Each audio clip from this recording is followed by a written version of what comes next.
Hi everyone. If you enjoyed this video, please subscribe. If you haven't subscribed yet, I'd love to see you join me. And don't forget to like and let me know what you think in the comments. Okay, so listen up, because this is a story that still messes with my head even now. My name's Jake, and I'm 26. Used to be a medic in the army, saw some stuff, came back with a side of PTS that just won't quit. Harsh conditions. Now, that was my jam back then. Until last fall, that is. Palo Duro Canyon in Texas. That place changed everything. Twisted my idea of fear inside out. Back then, I was crashing at my buddy Mike's place, on and off. Mike was 25, total adrenaline junkie. Obsessed with anything creepy or off limits. Dude spent hours online, glued to those cryptid forums, soaking up stories about the Skinwalker. You know, that Native American legend, the thing that can copy voices, even steal your face. I always wrote it off as BS. Army guy, remember? Takes a lot to spook me. Supernatural stuff never even crossed my mind. Then Mike drops the bomb. He wants to go camping in Palo Duro Canyon. And he's not going solo. His girlfriend was in too. She was 24. Anthropology grad student type, digging into local Native American history for her research. Sarah was quieter than Mike, more reserved. But when she set her mind to something, she was like a dog with a bone. Didn't surprise me at all. She was up for hiking into the canyon's backwoods. Said she might even find some old Comanche sites, and I swear, her eyes lit up like Christmas trees at the thought of some academic breakthrough. Me, I wasn't thrilled. But I was drifting, you know. Post-army, just kinda existing. Had the time. Plus, Mike played the fresh air, clear your head card. Said I could handle myself outdoors, which was true, so, reluctantly, I caved. 3-day trip deep into the canyon, way off the beaten path. No crowds, just pure solitude. Exactly what Mike was craving. Thursday morning, crack of dawn, we hit the road. Last stop before the canyon was this gas station that looked like it was straight out of a zombie movie. Peeling paint, faded sign. One pump that looked like it'd explode if you touched it. Mike went inside to pay, and this rancher guy steps out of this beat-up pickup. Broad shoulders, dusty jeans, cowboy boots, classic Texas. He walks right over to me. Introduces himself as Miguel. Must have been in his 40s. Face all lined from years in the sun. Nods polite like, then eyes my overloaded backpack. Headed into the canyon. He asks, voice all gravelly. I force a smile. Few nights camping. Miguel shakes his head, slow and serious. Be careful out there. Been sighting strange things. If you hear your own voice out there, run. Before I could even ask what the heck he meant, he shoves this grimy business card in my hand. Some number scribbled on it. Then, boom, back in his truck, engine roars, and he's gone. The whole thing gave me the creeps, but I just shrugged it off. Heard enough weird superstitions overseas to last me a lifetime. Finally we hit the canyon entrance. Man, it was breathtaking. Layers of rock, every shade of red you could imagine, stretching out forever, cliffs and spires glowing in the afternoon sun. Raw, relentless beauty. Sarah was in her element, geeking out about geological formations and Comanche legends. Mike was already scoping out the area for our trail, itching to find the perfect campsite. Me, I was just glad for the open space. City life was starting to feel like it was closing in on me.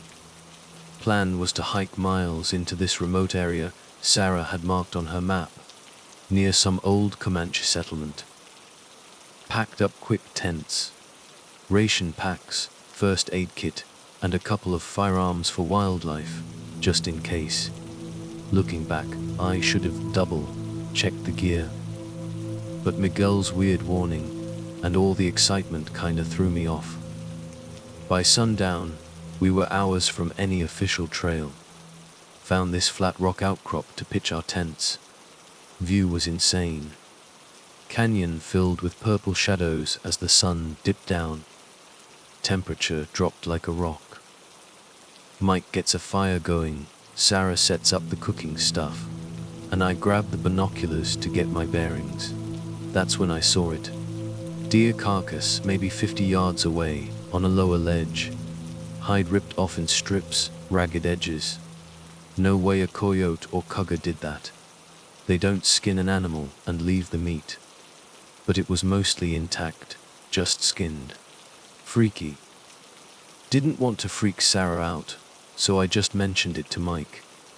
He shrugged, said we could check it out in the morning. Night settled in. We shared some laughs, hot chocolate, freeze-dried meals by the fire. Sarah starts in on the Palo Duro ghost stories, shape shifters, how some tribes believed these entities could copy voices, lure victims into isolation. Mike, being Mike, teases her. Says the only shape shifters he believes in are con artists in suits. I stayed quiet. Something about that deer carcass had me on edge. Around midnight, wind picks up, howling through the canyon walls. Mike and I douse the fire, and we all crawl into our tents. Mike and Sarah shared one, I took the other. Lying there, just the wind and my own breathing. First night, and already I had this bad feeling, like we'd made a mistake. Morning was brutal. Sun blasting my tent, baking me awake. Found Mike rummaging through his pack, cursing under his breath. Sarah's kneeling next to him, looking worried. Everything okay? I ask, stepping closer. Mike holds up the mangled remains of our camp stove. Damn thing's bent. Must have broken in the trunk. Sarah frowns. We can still boil water on the fire, but it's gonna be a pain. I shrug it off. We'll manage. Let's fill up canteens and head to the Comanche site you found. Sarah's face lights up at the mention of the ruins. We pack up, mark our campsite with a red bandana on a scrub bush, just in case, then head deeper into the canyon. Trails were barely there, more like deer paths. Terrain got rough quick. Cliffs towering over us, sun beating down. Hour or so in, we catch this stink of rotting meat. Gets stronger the further we walk. Then Sarah points to a pile of rocks. Another deer, skinned the same way. Unnatural. No footprints. No blood trail. Studying it, I feel Mike behind me tense up. Tough guy, but I saw him swallow hard. He knew this wasn't just some weird coincidence. Sarah touches my arm gentle. Jake, this isn't normal. Poacher? Mike suggests, voice shaky. Nah, I cut him off. Poachers wouldn't waste meat like this, and they wouldn't do it so clean. Uneasy silence hangs in the air. Mike clears his throat. Let's keep moving. Stay here. We'll just freak ourselves out. Could be some local sicko, but we're armed. We'll be fine. Wasn't so sure about that. We reached the site late afternoon.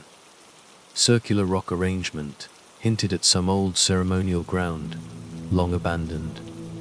Sarah's thrilled, snapping photos, scribbling notes. Mike gets busy gathering firewood for the night. We plan to camp near the ruins. Dusk settles. Wind picks up again. We huddle around the fire, eating a skimpy meal.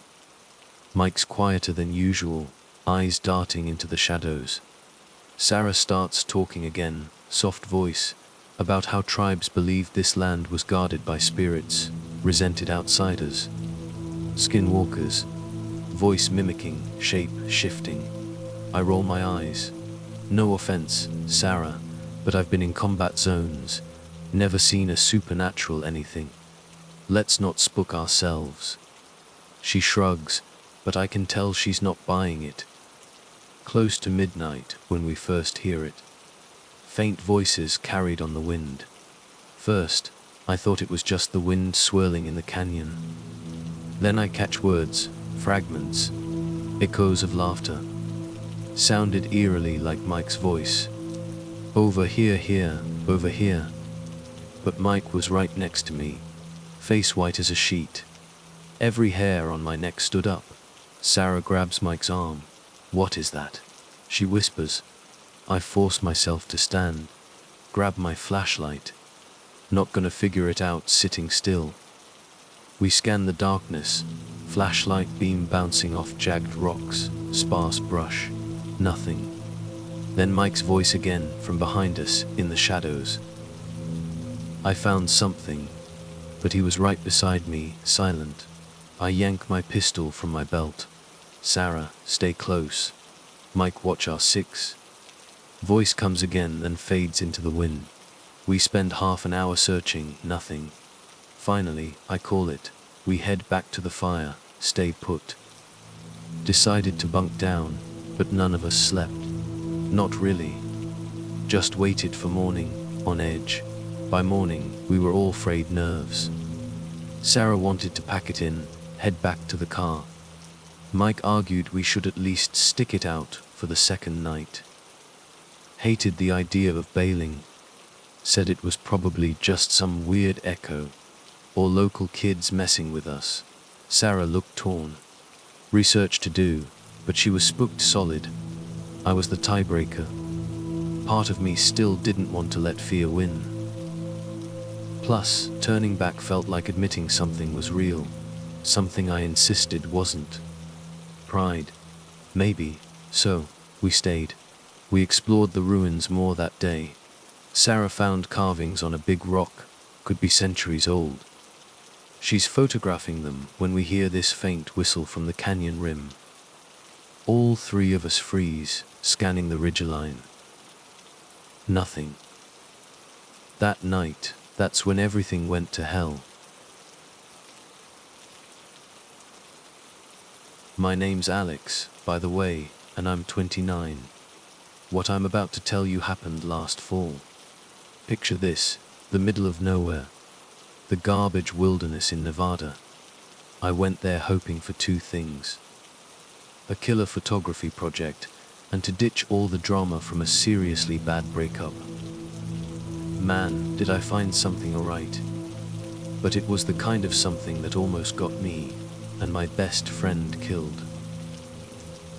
It all started when I had this bright idea. Yeah, real bright, to spend a week in Garbage Canyon. I told my bestie, Sarah Miller, she's 30, about it. She was kinda hesitant, you know. Sarah's a city girl through and through. Think fancy brunches, not hiking through the boonies. But, bless her heart, she said yes. Loyalty, maybe. Wanting to prove she's not as soft as everyone thinks. Definitely part of it. So, we packed up my old Jeep Wrangler. Basics only tent. Sleeping bags, propane cooker, grub, water filter, camera gear, and a first aid kit. My plan was simple: camp in a few spots. Soak in the wild beauty of Garbage Canyon. Snap some photos. Sarah, though city girl to the max, insisted on bringing all this high-tech, brand name crap she'd bought after a survival show binge. Seriously, none of it was as good as my simple, reliable gear. Cue some early drama when the straps on her super duper hiking pack busted right at the trailhead. Still, we pushed on. From the second we got there, I felt it. This place was unforgiving. Mountains everywhere. Steep, dark pine forests. Cell service. Forget about it. Nearest paved road. Miles and miles behind us. Me. I was buzzing with excitement. This quiet, empty wilderness was exactly what I needed. A chance to test myself, you know. Sarah, though, she was on edge. First night. Every twig snap had her jumping. I figured it was just nerves. Next morning, we packed up camp early, wanting to get deeper into the wilderness. Weather was nuts one minute, sunshine, the next, wind rattling the trees like a bad omen. Around noon, disaster struck. Sarah twisted her ankles stepping off a rock. Not a break, thankfully, but a decent sprain. Slowed us way down. We had to set up our second camp way earlier than planned. That night, under a sky full of stars, we heard it. A low humming. At first, I thought maybe a night bird, but no bird sounds like that. It wasn't a hoot or a screech. It was almost like chanting. Sarah gave me this freaked out look. "You hear that, right?" she whispered. I nodded, stomach clenching. We went silent, listening, but the humming just seemed to fade away. I told Sarah it was probably just the wind playing tricks in the canyon. Yeah, right. Neither of us bought that for a second. Next day, things got weirder. We found these carvings on tree trunks near our campsite. Symbols, circles, triangles, jagged lines, and the bark around them was blackened, like it had been burned. Further down the trail, we found small piles of animal bones, arranged in star shapes. I tried to laugh it off, said it was some local prankster. But Sarah was seriously spooked. Despite all the weirdness, we kept hiking towards this ridge, supposed to have killer views of the canyon, perfect for photos. Then, just after midday, we ran into him. Tall, grizzled dude, carrying a rifle. Introduced himself as Henry Crow. "But folks call me Hank," he drawled. Said he'd been living off grid in Garbage Canyon for years, hunting and foraging. Sarah, bless her heart, asked him about the carvings and bone piles. Hunk's face went dark. "That's Old Witch territory," he said, voice low.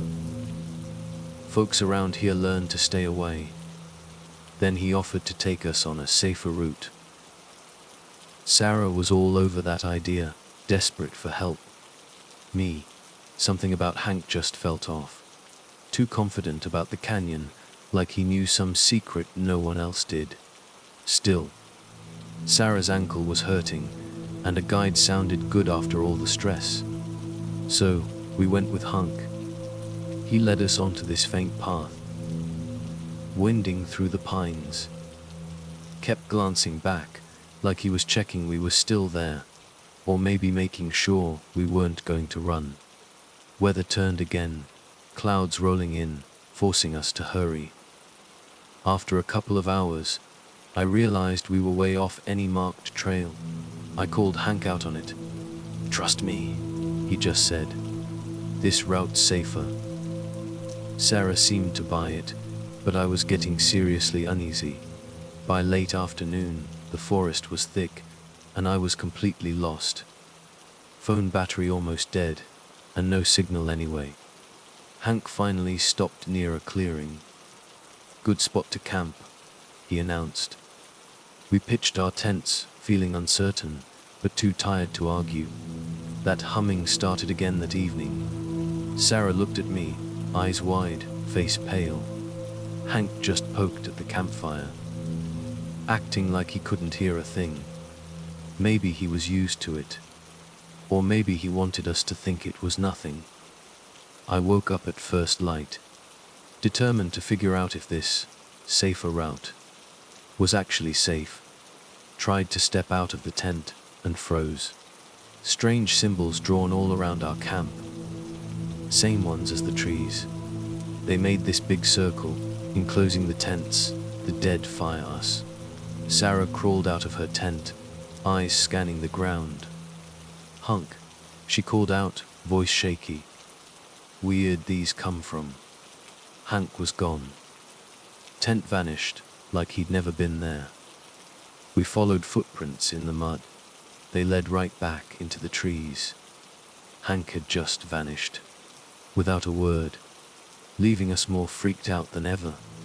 We decided to pack up now and get back to the main trail. But as soon as we started walking, Sarah went dizzy. Said she had this weird taste in her mouth. Then she almost collapsed. My gut went cold, helped her sit down, gave her water. Her lips looked faintly bluish. Trying to figure out what was going on, I saw movement, corner of my eye.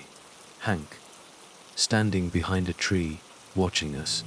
I yelled at him, demanded to know why he'd left, why he was lurking around. He stepped forward, rifle slung over his shoulder.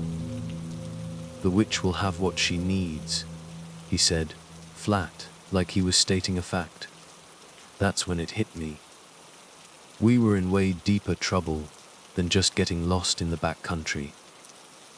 I tried to pull Sarah away, but before I could reach her, Hank swung his rifle. Butt of it connected with my face. Dazed, I went down. Tasted blood. Darkness closing in. Last thing I saw was Hank picking up Sarah. She groaned, protesting. Then black. When I came to, I was alone. Back near the remains of our campfire. Camera gear scattered all over the place. Head pounding where Hank had clocked me.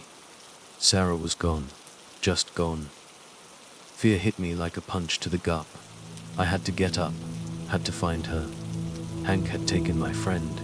I scrambled to my feet, ignoring the throbbing in my head. No clear trail, just wilderness.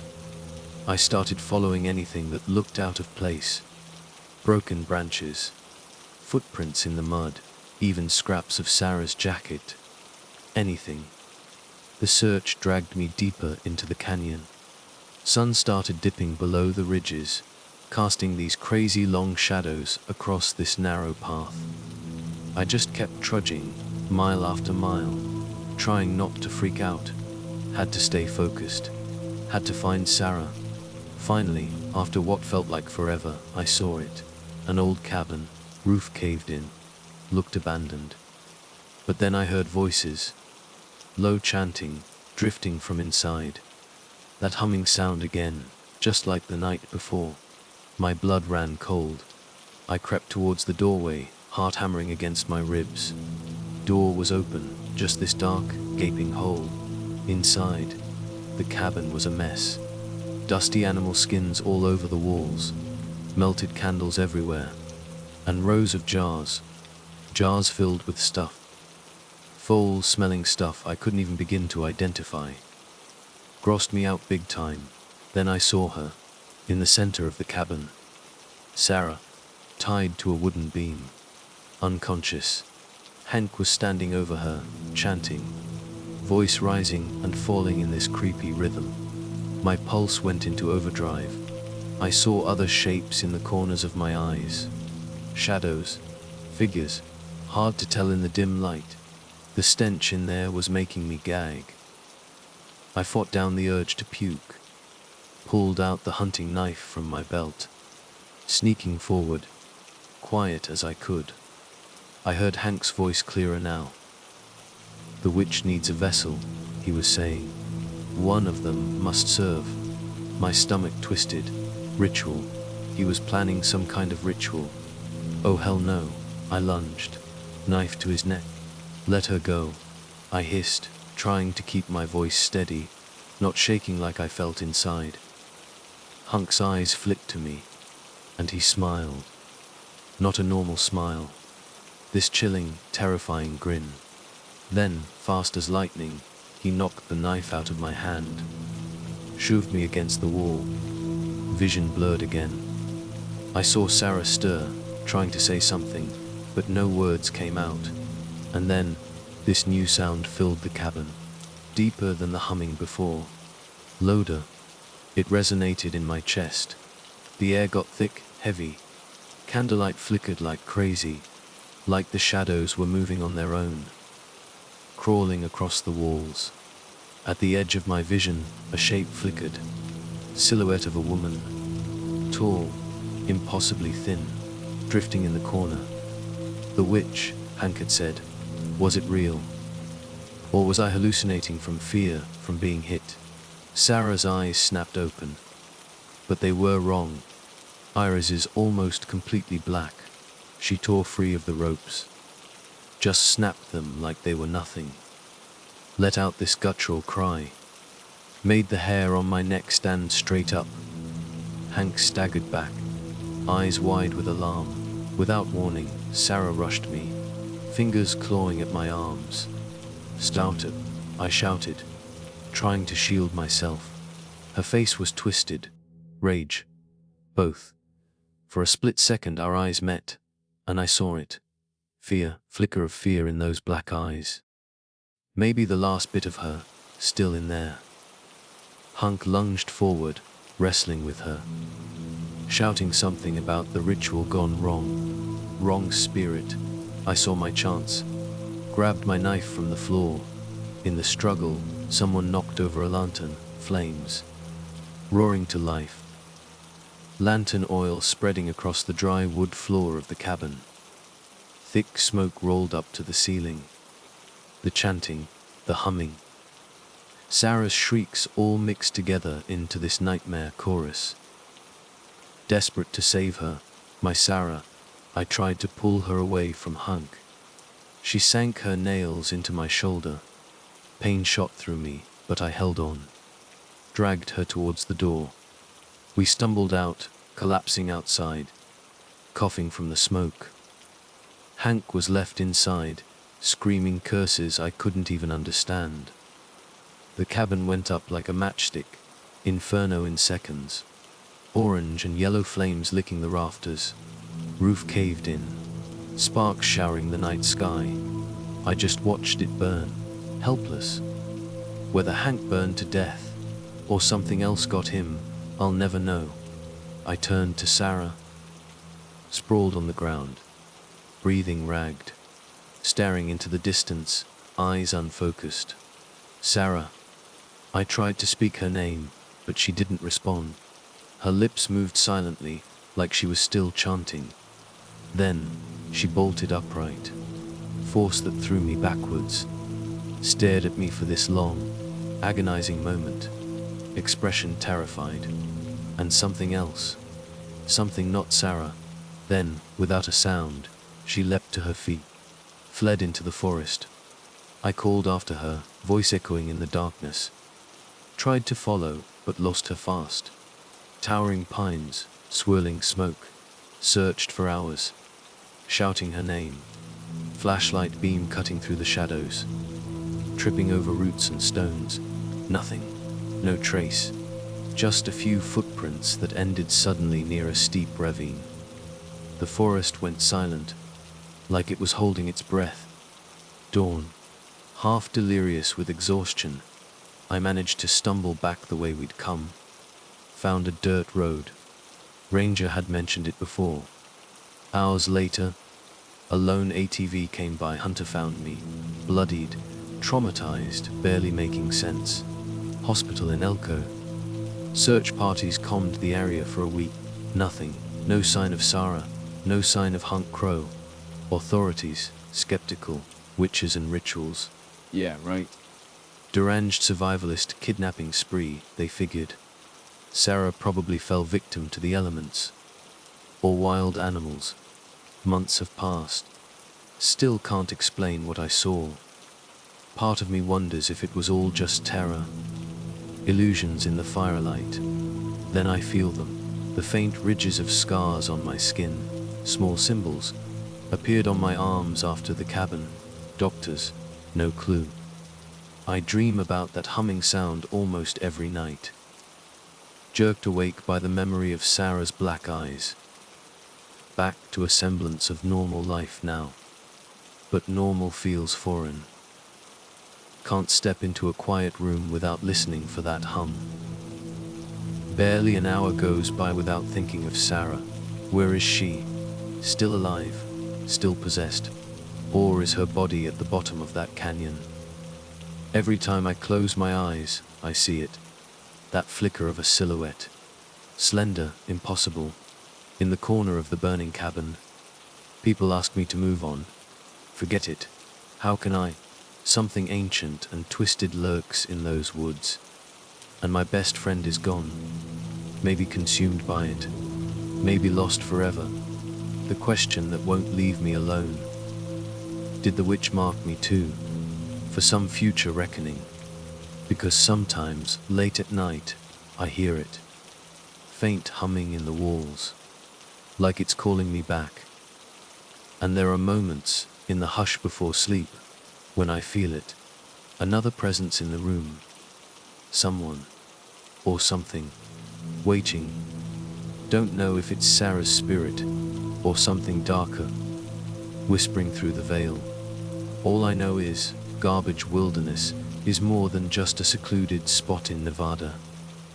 It's a place of old magic, old gods, old horrors, and I was a fool to think I could just walk in, snap some photos, and leave unscathed. I'm sharing this now, not as a warning, doubt anyone would listen anyway, but as a testament to what I witnessed. My name is Alex Gray. I went into Garbage Canyon hoping to find myself. Instead, I found something that took a piece of my soul. And it still follows me, in the shadows. I should have just left that darn whistle where I found it. Morning started off totally normal at Yellowstone, same as any other day. Late October, so there was this chill in the air that bit right through my jacket as I did my usual rounds. Trail markers all good, scanning for any critters that might cause trouble for the early bird hikers. Sun was coming up, golden light through the tall pines, long shadows stretching across the frosty ground. Peaceful, you know? Too peaceful, maybe? That's when I saw it. Just off the main trail, kinda half buried in the dirt, was this whistle. Brass, looked old-timey, like those ranger whistles they used to hand out way back when, before all the fancy modern gear. Metal was dull, aged, but still in one piece, with these carvings all over it. Couldn't really make them out at first, all covered in dirt. Should have left it.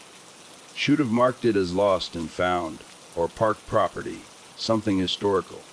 But something about it just grabbed me. Weird weight in my hand, maybe. Or the way the morning light glinted off those funny markings. Whatever it was, I just slipped it in my pocket. Told myself I'd clean it up later, figure out who it belonged to. Been a wildlife guide here for 3 years now. I know these trails like the back of my hand. Know the park's rhythm, the animals' habits. Elk migrations, wolf pack territories, best spots to see bears from a safe distance, you name it. I'm all about being ready for anything the wilderness throws at me. But nothing, and I mean nothing, could have prepped me for what happened when I first blew that whistle. It started subtle, right? I was leading this early morning tour, mostly photographers, hoping to catch the sunrise over the geysers. We're coming up to this clearing, and I see movement in the trees. Small herd of elk, grazing in the distance. Perfect photo op. Without even thinking, I reach into my pocket for the whistle. Standard wildlife signal, to quietly alert the group. But the sound that came out, not like any whistle I've ever heard. Instead of a sharp, clear tweet, it was this haunting, multi-ton call. Hung in the air, felt wrong, like it was bending the morning air itself. The elk, they froze. Heads snapped up, all of them at the same time, staring right at us. And that's when the first rule popped into my head, clear as day, like it was burned right there. When the herd turns as one, you have 10 seconds to blow the second call. Fail and they will charge. Didn't get it. Didn't want to get it. But I watched those elk, every single one of them, pivot to face us. Eyes reflecting the morning light, but with this unnatural gleam. My body just moved. Instinct. I raised the whistle again, hands a little shaky now. Blew again. This time, the sound was different, lower, almost subsonic. The elk just went back to grazing like nothing happened. Tourists snapping photos, totally oblivious. But I knew. Something had shifted. Big time. Because now there was a second rule in my head. And a third. And more, just piling up every second. Rules about the whistle, about the animals, about the park itself. Rules that I'd soon learn came with some seriously messed up consequences if you broke them. and I couldn't shake them, no matter how hard I tried. By mid-afternoon, I had 5 rules memorized, against my will, pulsing in my brain like a second heartbeat. Rule 1: when the herd turns as one, you have 10 seconds to blow the second call. Rule 2: never use the whistle at sunset. The sounds it makes then aren't meant for human ears. Rule 3: if you hear a return call from the woods, do not answer it. It isn't another ranger. Rule 4: when wolves appear, they must be acknowledged in order of rank. The alpha isn't always the largest. Rule 5: if the bison begin to walk backward, run. You have until they stop to find shelter. Tried to push through my day. 2 more tours, same old routes. But everything felt off. Wildlife seemed more aware of me, more deliberate in how they moved. Raven followed my group for half a mile, head cocked at this crazy angle, just watching me. "You okay, Jake?" Emily, another guide, caught up with me between tours. "You seem a little out of it today." Forced a smile. Hand just automatically went to the whistle in my pocket. Metal felt warm, almost fever hot. Just tired. Weird morning, that's all. And then I heard it. Clear, melodic whistle from deep in the woods. Same multi-tone sound as mine. Rule 3 flashed in my head like a neon sign. "Did you hear that?" Emily asked, turning towards the sound. "Sounds like someone signaling." I grabbed her arm before she could reach for her own whistle. Please don't answer it." She gave me this weird look, but lowered her whistle. The call came again. Closer this time. Sounded almost desperate. Pleading. Every bit of training in me screamed to answer a distress signal. But those rules, the warning was louder. The third call just broke off, mid-note. Turned into something that might have been laughter, if laughter was made of breaking glass and splintering wood. Emily's eyes went wide. "What the hell was that?" "We should head back," I said, trying to keep my voice steady. "Getting late." As we turned to go, I saw a movement in the trees. Something big moving parallel to us, just out of sight. Its gait was all wrong. Too fluid for a bear, too big for a wolf. Could hear it breathing. Wet, ragged sound. Emily must have seen my face. "What is it?" "Nothing." I lied, picking up the pace. "Just thought I saw something." The whistle burned against my thigh through my pocket, like it was reacting to me noticing that thing. New rules started etching themselves into my brain. Rule 6: if you see something following you through the trees, do not acknowledge it. Recognition gives it power. Rule 7: the whistle must be used at least once every 24 hours. Do not test this rule. Rule 8: when the air smells like copper and wet fur, they are hunting. The whistle will not help you then. By the time we got back to the ranger station, my hands were shaking. Got Emily back safe, but I knew this was just the start. Weight of the rules pressed down on me, and underneath it all, this new understanding. That whistle hadn't been lost. It had been waiting to be found. Checked my watch. Sunset in 2 hours. Rule 2 loomed in my mind like a promise.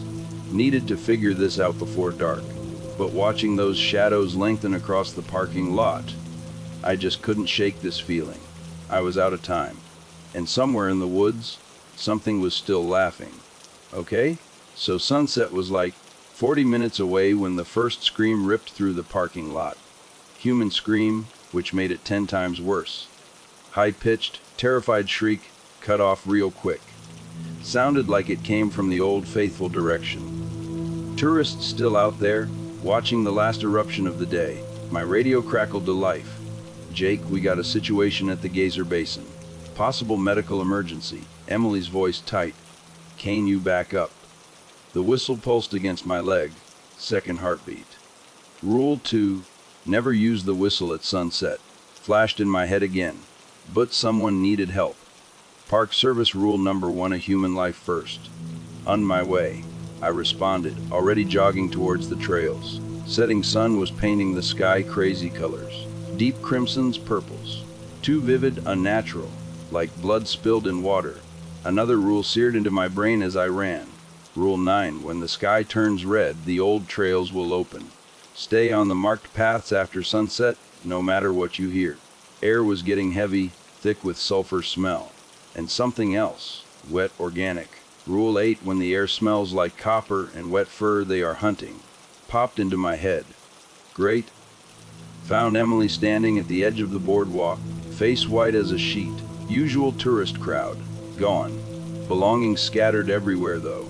Benches, cameras, water bottles, half-eaten snacks. Steam rising from Old Faithful in thick clouds, but the timing was off. Wasn't due to erupt for another hour. Wearier as everyone? I asked, trying to keep my voice steady. Emily just pointed towards the far side of the geyser basin. Through the steam, I could see movement. People, walking slowly, almost mechanically, towards one of the old maintenance trails. Trail that hadn't been used in decades, shouldn't even exist anymore. They just started walking, Emily whispered. All at once. I tried to stop them. She held up her radio. No signal. Phones are dead too. Sun touched the horizon. Steam turned crimson red. And then I saw them. Dark shapes moving in the vapor. Too tall to be human. Movements liquid wrong. The whistle burned in my pocket. New rule branded itself into my mind. Rule 10, at sunset, they will try to lead others away. The third note of the whistle can break their hold, but the price for using it is steep. Choice time. Use the whistle, break Rule 2, or watch those tourists walk right into whatever was waiting on those old trails. Shapes in the steam were getting clearer, solidifying. Long limbs. Too many limbs, reaching out through the red mist. Emily, I said quietly, cover your ears. What? Cover my ears. Just do it. And no matter what happens, don't look at them directly. I pulled out the whistle. Metal was hot now. Hot enough to blister. Tourists were almost to the old trail. Sun halfway gone. Shapes in the steam, faces now. Or something like faces. Turned in my direction. Expectant hunger in those knots in the wood. Raised the whistle to my lips, knowing I was about to find out exactly why Rule 2 existed. Sometimes breaking rules is worse than following them. Sometimes following them is worse than death. Blew the whistle, and the world went wrong. Sound that came out wasn't sound at all. Absence of sound. Vacuum. Swallowed everything. Hiss of steam, wind, even my own heartbeat. For one terrible moment, world existed in perfect silence. Then the screaming started, not from the tourists. They'd stopped moving, frozen mid-step like mannequins. Screaming came from beneath us. Deep, resonant howl made the boardwalk vibrate.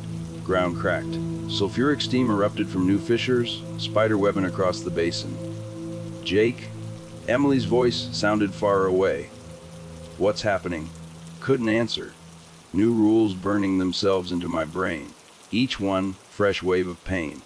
Rule 11, the whistle remembers those who break its rules. It will make you watch what comes next. Rule 12, when the ground splits, do not look into the cracks. What lives down there is older than the park itself. Rule 13, if you hear singing from below, hum along. Breaking harmony invites their attention. Shapes in the steam changing, condensing, more solid. What I thought were extra limbs, branches, or things like branches, extending from torsos that twisted, reformed with each pulse of steam. Moving towards us now, purposeful, no longer hiding, and they were humming, started low, almost subsonic, quickly built into this complex harmony. Made my teeth ache. Following Rule 13, I started humming along. Grabbed Emily's arm, forced her to hum too. Tourists stayed frozen, but their shadows were moving on their own, stretching towards the creatures, like eager hands. Don't stop humming, I managed to whisper between notes. No matter what. Nearest creature reached one of the tourists. Middle-aged dude in a photography vest. Touched him with a branch-like limb. His shadow snapped taut, like a rubber band. Man's eyes opened, and what looked out through them wasn't human anymore. Old Faithful erupted behind us, but what sprayed into the darkening sky wasn't water. Black as oil, caught the last rays of sunlight, like fragments of broken glass. Each drop that hit the boardwalk sizzled, burned right through the wood. New rule seared into my mind. Rule 14, the corruption spreads through shadows first. Once it reaches their eyes, they can't be saved. One by one, Tourist shadows pulled towards the creatures, stretching impossibly long, watched in horror as each person's eyes opened. Same empty, reflecting darkness, started to smile, all wearing the exact same expression. "We need to run," I told Emily, still humming, between words. "When I say now, run for the visitor center. Don't look back. Don't stop humming. And whatever you do, don't let your shadow touch theirs." Creatures almost on us. Up close, could see. Faces, more like knots in wood. Deep hollows where eyes should be, humming louder. Could feel something trying to grab hold of my own shadow. Another rule, burning like fire. Rule 15, they can't cross running water. The bridge by the visitor center is your only chance now. Shoved Emily towards the path. Nearest creature reached for us. We ran. Shadows flickering in the fading light, stretching, contracting with each step. Behind us, synchronized footsteps of the tourists. Mechanical wrong. Humming louder, more insistent. Deep beneath our feet, something ancient was stirring. Awakened by me breaking rule 2. The whistle burned against my leg. Knew, with terrible certainty, this was just the beginning of the punishment. Because now, another rule forming. Worse than all the others. Rule 16, what rises at sunset must be gone by sunrise. If any remain in our world by dawn, the whistle will call everything through. Path to the visitor center had never seemed so long. Emily and I ran through the deepening twilight, feet pounding on the boardwalk, humming still vibrating in our throats. Behind us, the synchronized footsteps of the possessed tourists, getting closer, movements unnatural, fast, fluid. New rule burned into my mind as we ran. Rule 17, they can smell fear. The more afraid you are, the faster they move. Black liquid from Old Faithful was spreading through the sky, like ink in water, blotting out the last bit of sunset. Air thick with that copper and wet for smell. Each breath a struggle, our shadows stretched and contracted with every step, dancing in the weird light. Bridge, I gasped, between hummed notes, pointing ahead. Wooden footbridge over the thermal stream. Only about 200 yards. Rule 15, they can't cross running water. Just had to make it there. That's when Emily's humming faltered. Harmony shattered, like glass. Every possessed tourist behind us stopped. Perfect unison. Heads snapped towards us, audible crack. Creatures in the steam surged forward. Branch like limbs reaching. Rule 18 appeared, searing urgency. Rule 18, once the harmony breaks, you have 3 heartbeats to restore it. Count them carefully. 1 heartbeat. Emily stumbled, eyes wide with terror. 2 heartbeats. Nearest creature's shadow touched her heel. 3. I grabbed the whistle and blew. Didn't care about consequences anymore. Sound. 1,000 voices screaming in harmony. Chord that shouldn't be possible from a single instrument. Emily's shadow snapped back to normal size. She started humming again, instinctively, but the whistle call had attracted something else.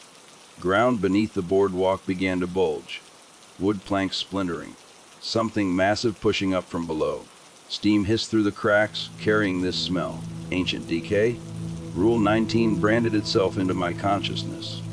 Rule 19, what sleeps beneath the park is always hungry. The whistle song is both dinner bell and menu. Run. I shoved Emily forward as a section of boardwalk exploded behind us. Something emerged from the hole. Huge, serpentine, skin like volcanic rock, glowing with inner heat.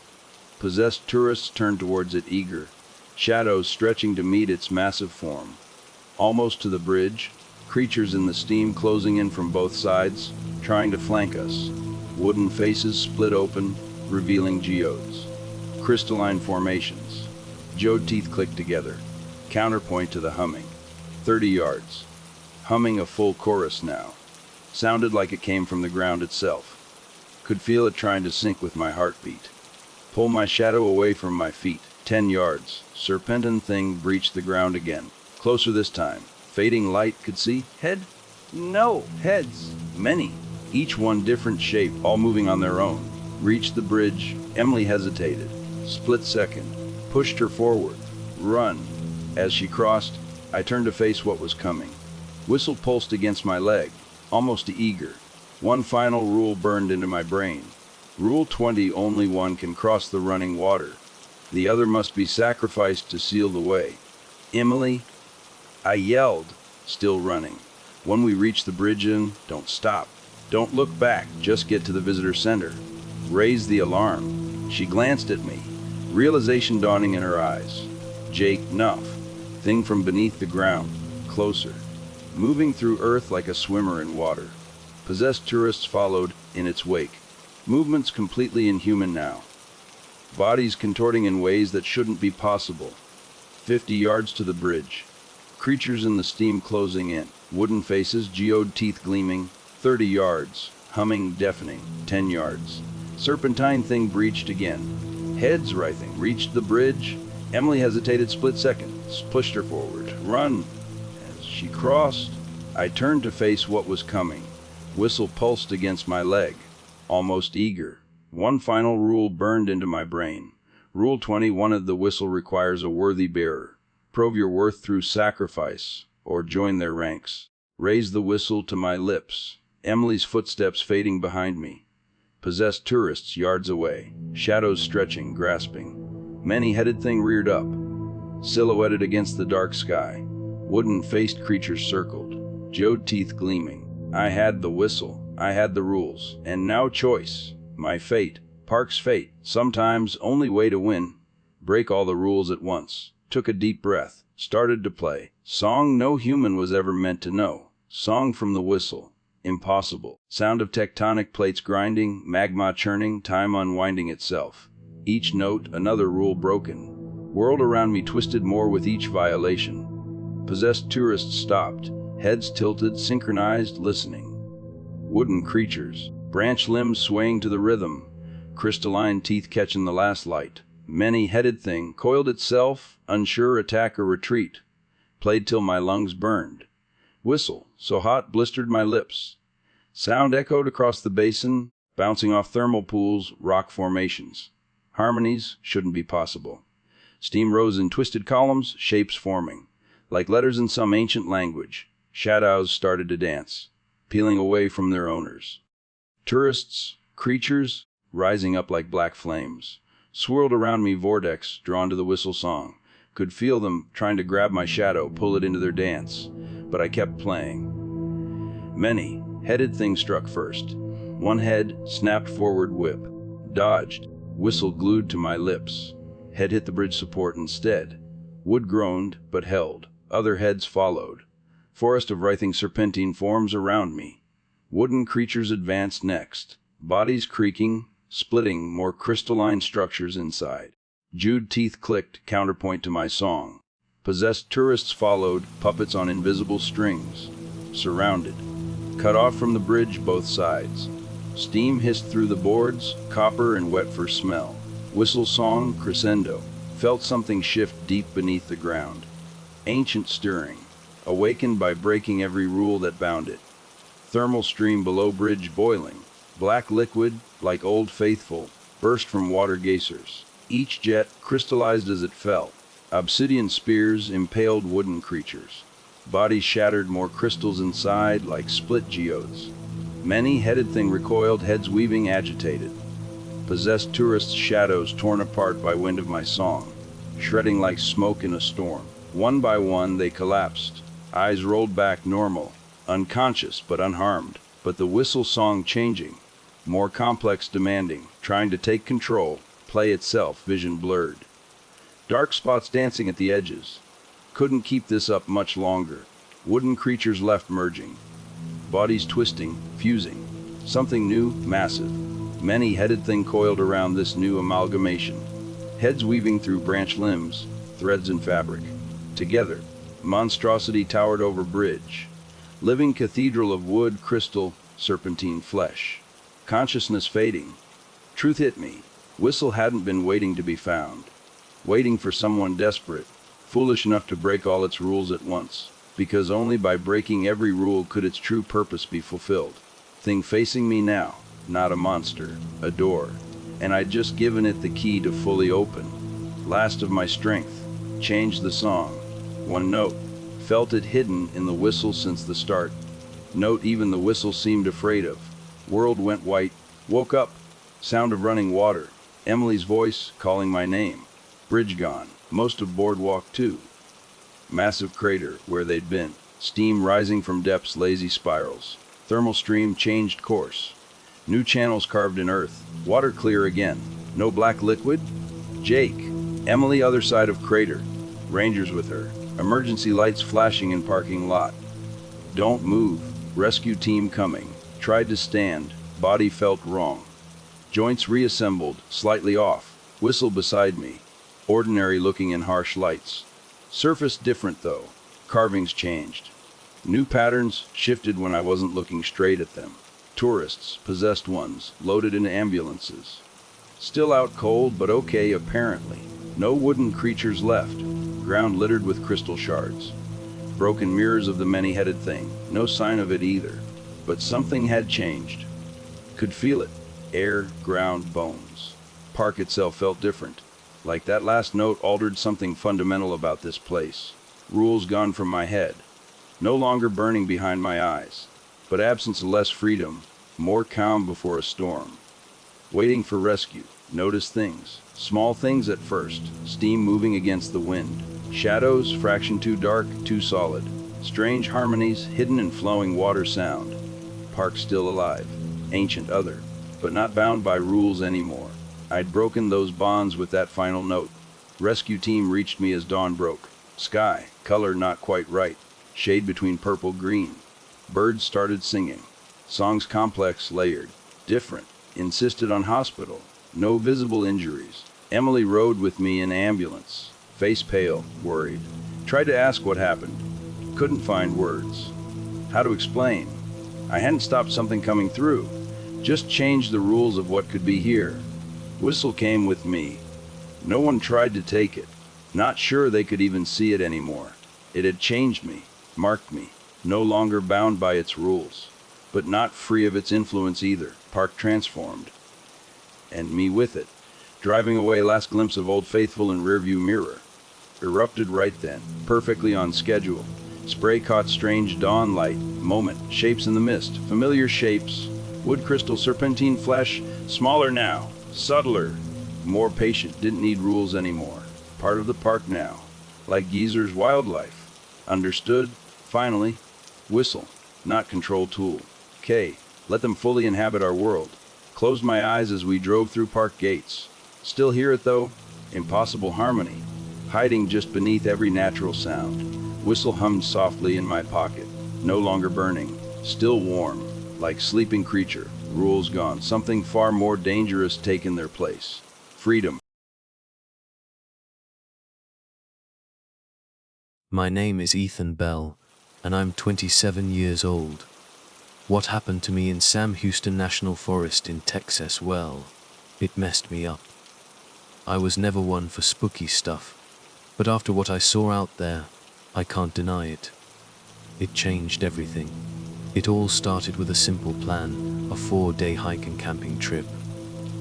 My best buddy, Danny, was coming, and a park ranger named Sarah was going to join us too. We never thought we'd meet a weirdo named Caleb, and we definitely never expected to run into the thing he called the Hollow One. I had to talk Danny into coming. His real name is Daniel, but everyone calls him Danny. We've been friends since forever, high school days. He's not really into the outdoorsy stuff like me, but he needed a break. His tech support job was stressing him out big time, and I figured a hike in Sam Houston National Forest would do him some good. Danny's 25, sarcastic, acts like he doesn't care, but he freaks out pretty easily when things get real. That's always been his thing when push comes to shove. He's not always the most reliable guy. Before we even left, I called up the local ranger station to get permits. That's when I first talked to Sarah Jones. She was 26, super athletic sounding, and had this serious vibe about her, even over the phone. She warned me about disappearances, hikers going off trail and just vanishing. People were saying it was heat, dehydration, wild animals, you name it. But Sarah wasn't buying it. I remember her words exactly. She said, "Lot of folks who disappear out there. It's under strange circumstances." Her voice even shook a little, which I thought was weird. Still, I just figured she was being extra cautious. You know, ranger stuff. The day we headed out, we met up at the main trailhead. Sarah insisted on coming with us herself. Said it was her job to keep an eye on visitors, especially with everything that had been happening. Danny, being Danny, teased her about babysitting us, but I was actually glad to have someone who knew the forest so well along with us. We split up the gear and started hiking into the real forest. Now, I gotta tell you, we went way off the beaten path. I wanted a real adventure, a place hardly anyone goes, where the map is mostly just green with hardly any landmarks. So, we aimed straight for the heart of Sam Houston National Forest. Day one was pretty chill. We set a good pace, and the air was amazing, super fresh. Giant pine trees lined these old logging roads, and the sunlight came through in these cool beams. Danny was already complaining about his backpack being heavy, but he was keeping up. Around sundown, we found a decent clearing near a little creek. Perfect. We pitched our tents, built a fire, and had a quick dinner of those freeze-dried meals. That's when the howling started. It was far off at first, this low, moaning sound. Didn't sound like a coyote or a wolf. Sarah gave me this look, kind of worried. Danny, of course, laughed it off, said it was probably just feral hogs. But the hair on my neck stood up, I swear. I just shrugged it off with a joke. Didn't want to freak Danny out too early. He was already jumpy about every little noise in the woods. The night passed without anything else happening, but sometime in the early morning, I heard Danny cursing. I crawled out of my tent, and there he was, rummaging through his pack. Turns out, it was ripped open. He was convinced a raccoon or possum had gotten into it, but the rips were deep, like something with serious claws had swiped at it. His food stash was gone. That meant we were gonna have to ration what we had left. Sarah checked around for tracks. She found something weird, big prints, almost like human, but way too long, with deep claw marks. She tried to hide it, but I saw her exchange this worried look with me. We decided to hike further into the forest, hoping to find some of those less known trails. Sarah wanted to see if maybe the missing hikers had gone that way. As the sun came up, we were in super thick woods. The temperature went up, and the humidity was like a wet blanket. And the mosquitoes, forget about it. They were relentless. Danny was non-stop complaining, swatting bugs, wiping sweat. I couldn't really blame him. Around midday, we stumbled across this guy in the woods. Skinny, jumpy, clothes all ripped up, looked maybe 30, with these hollow cheeks and haunted eyes. He told us his name was Caleb Ward. He just stared at us like we were ghosts. "You shouldn't be here," he said, his voice all shaky. Sarah gently asked if he was lost, needed help. Caleb just shook his head, said he lived out there now, away from people. Something about him was seriously off. His eyes kept darting to the trees, then back to us. He whispered, "The hollow one is out there. It smells you. It'll follow you till you can't run no more." We just figured he was paranoid, you know? Maybe been living alone in the woods too long. Danny, of course, rolled his eyes behind Caleb's back, being all sarcastic. But even he got quiet when Caleb pleaded with us, "Go home. Turn around." Don't go deeper." Then Caleb just took off, stumbling through the trees like we had the plague or something. Danny shrugged it off, called him a local crazy, but this eerie feeling just wouldn't leave me. The desperation in Caleb's voice, it felt too real. We kept going, even though we were all a bit freaked out. By late afternoon, we found another campsite next to a narrow stream. The sound of the water was actually kinda nice, calming. At least we wouldn't run out of water. We set up tents, and Sarah helped me purify the water. Danny just sat on a log, messing with his phone, trying to get a signal. No luck. We were way too far out for anything reliable. Night came fast under the thick trees. The temperature dropped, and we built a small fire. Over dinner, rationed bars and jerky, Sarah told us more about the disappearances. She said it wasn't just a few hikers. Whole groups had vanished. Sometimes search parties would find remains scattered all over the place, no sign of animals or anything. Her boss had told her to keep quiet about it. "We don't want to scare off the tourists," he'd said. That was the first time I thought something bigger was going on. Maybe a cover-up. But I still wasn't ready to believe in anything supernatural. Then we heard that weird howling again. Closer this time. Danny tried to say it was just the wind, but we knew better. The sound had this hungry, desperate quality to it. Like a cry from something that wasn't quite animal, not quite human. Danny shivered, and I clapped him on the shoulder, told him not to panic. But deep down, I was scared too. I woke up sometime after midnight to rustling sounds. First thought was a raccoon was back for our food again. But then I heard voices, or at least, it sounded like voices. One of them whispered my name, or at least I think it did. I unzipped my tent and peeked out into the dark. The dying fire gave off just enough light to see Danny standing by the edge of the trees. He was just standing there, jaw hanging open, staring into the blackness. I called out to him, but he didn't respond. Then he just took off running. I yelled for Sarah, scrambled out of my tent, and chased after him. Easy to lose someone in that pitch black forest, but I managed to follow the sound of leaves crunching and twigs snapping.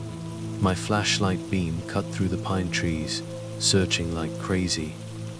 Finally, I found him maybe 200 yards from camp. He was standing in a small clearing, pale as a ghost. When I shined the light on his face, his eyes looked sunken, almost hollow. He looked at me and whispered, I saw something." Before I could ask him anything else, he just collapsed into my arms. He was burning up, feverish. That's when Sarah caught up, out of breath. We half carried Danny back to camp and got him into his tent. He was muttering stuff, not making any sense, about voices, about something calling his name. I thought maybe he was sleepwalking, or worse, had gotten into some poison plant or mold. Sarah checked him for bites, rashes, anything, but found nothing.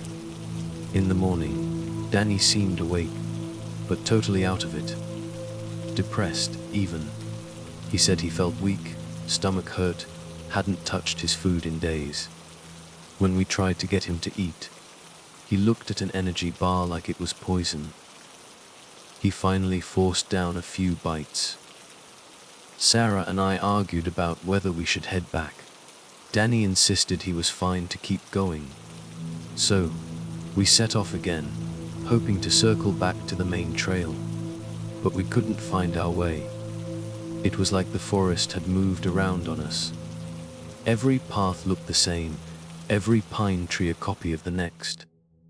My compass still worked, but it was easy to get turned around in the hills and thick brush.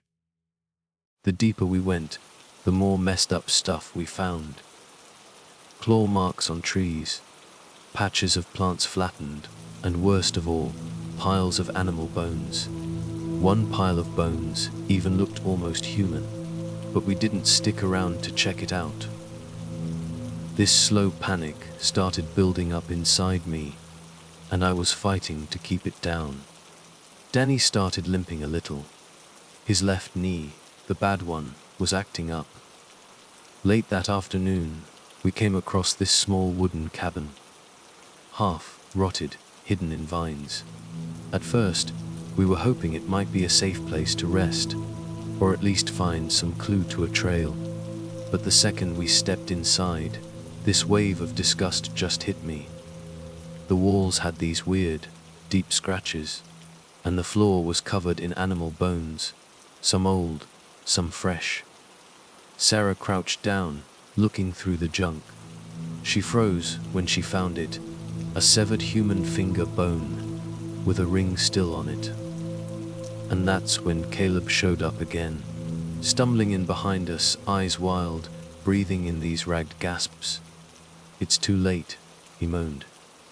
"He smells fresh blood. The hollow one is here."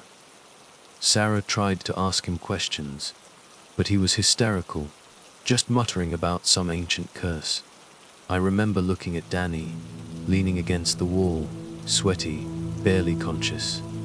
We needed help. We needed to get out of there and find a real ranger station, a search party, anything. But as we left the cabin, the sun going down behind the trees, Danny just vanished.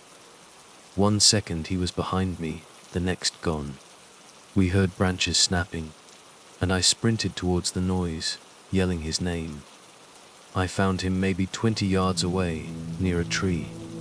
His clothes were ripped, and he was covered in mud and scratches.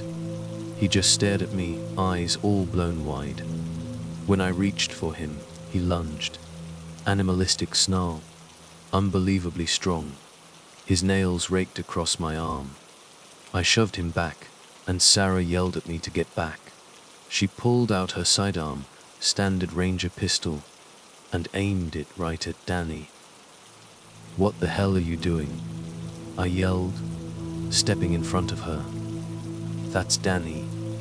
But then Danny's body started convulsing.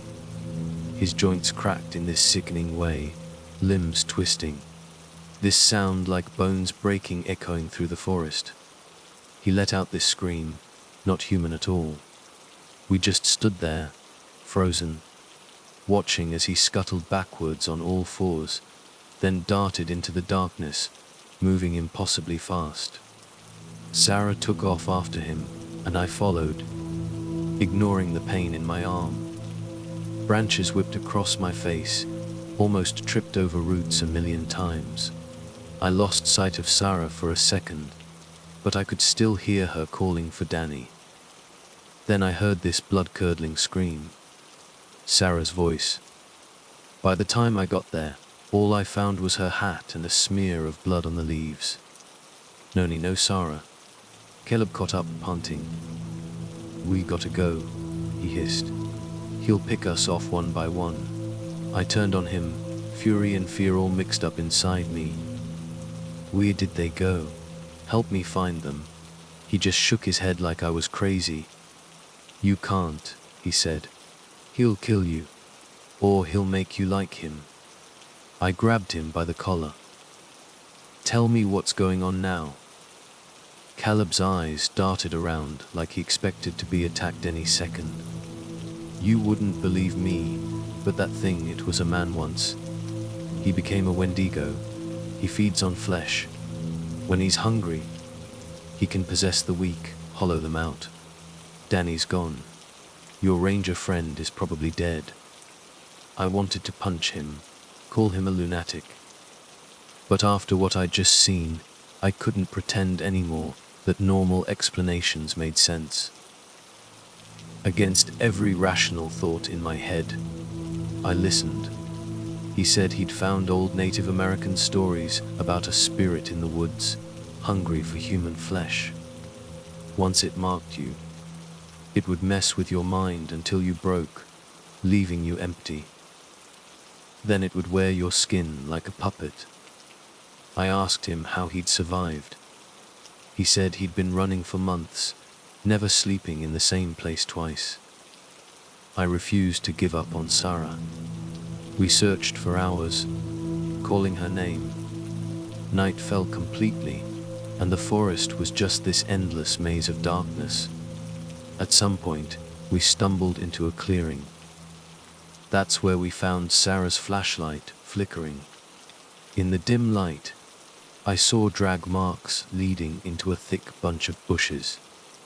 My stomach dropped when I saw fresh blood smeared on the leaves.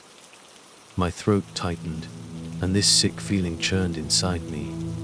Then, suddenly, Sarah just appeared, tied up, wrists bound with rope, gagged, pure terror in her eyes. I scrambled over, untying her fast, but she just kept shaking her head. "He's coming," she gasped, as soon as the gag was off. Her voice was raspy, like she'd been screaming her lungs out. "Danny, it's not Danny anymore." Before I could even say anything, something rushed us from behind. Just a glimpse in the dim starlight. Tall, gaunt shape, long arms and legs, head like a skull, half covered in stretched, rotting flesh. It swiped at me with claws.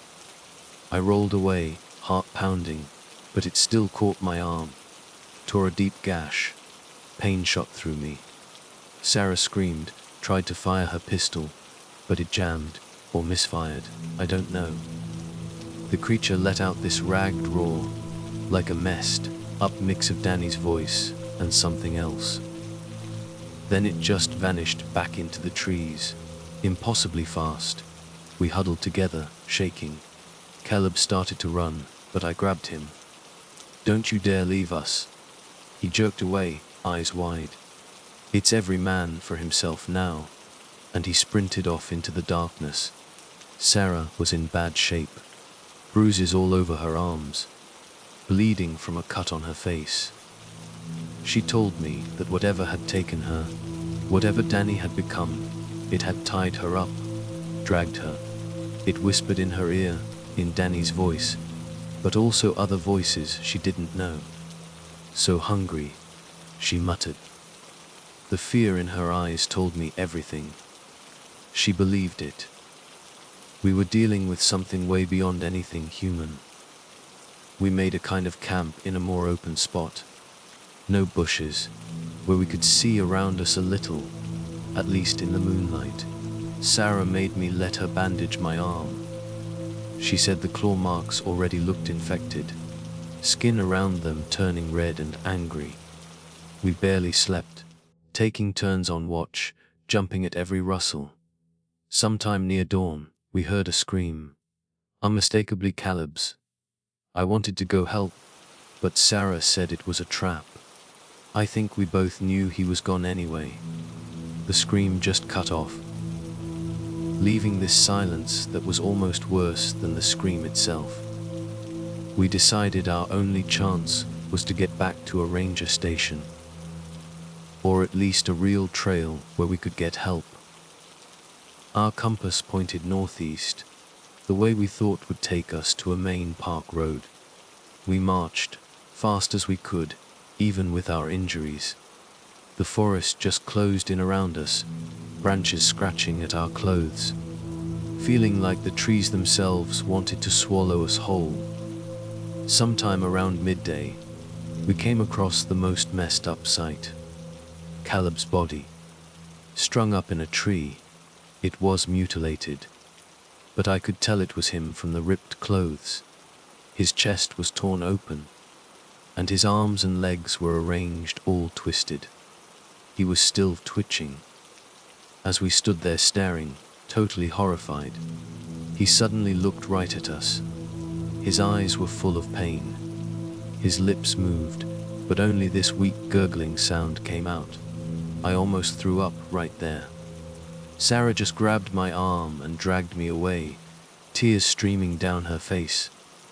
We just kept moving, feeling more and more dead inside with every step.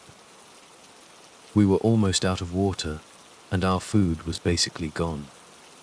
Sarah shared the last bit of her energy bar with me.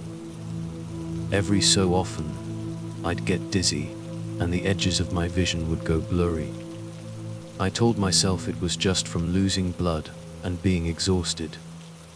But then sometimes, I'd hear this voice in my head, telling me to stop, to just let the forest take me. It was Mickey's voice, whispering, "Ethan, let go, let me in." I fought it back, biting my lip hard enough to draw blood, just to stay focused. Late in the afternoon, we saw something up ahead. A ranger station, or at least, we thought it was. Turned out to be this half-buried building, with a busted radio tower out front. We stumbled inside, just grateful for any sign of people. The place was cold, dark, and looked totally abandoned. The walls were covered in missing person posters and maps. Sarah found a locked filing cabinet and pried it open with a crowbar. Inside were files, stacks of them, all about searches for lost hikers. Some of the files had notes about weird injuries, animal attacks, stuff like that. But other files were blacked out, like someone was trying to hide something. Then we heard footsteps outside. Our hearts jumped into our throats.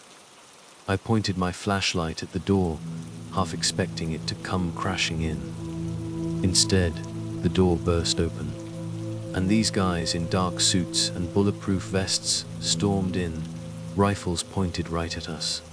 One of them barked, on the ground, hands in the air. We just did what they said, fear hitting us all over again. They looked official, but there were no badges, no patches, nothing to say who they were. One guy, who seemed to be in charge, came up to us, looked us up and down, saw how messed up we were, our injuries. Then he nodded to the others, and they lowered their guns a little. "Who are you?" I asked, confused. "Federal agents," the guy said, real short. "We'll get you medical attention. But first, hand over any documents you took." Sarah and I looked at each other. The agent saw the open filing cabinet, and he scowled. "I'm going to need all of that now."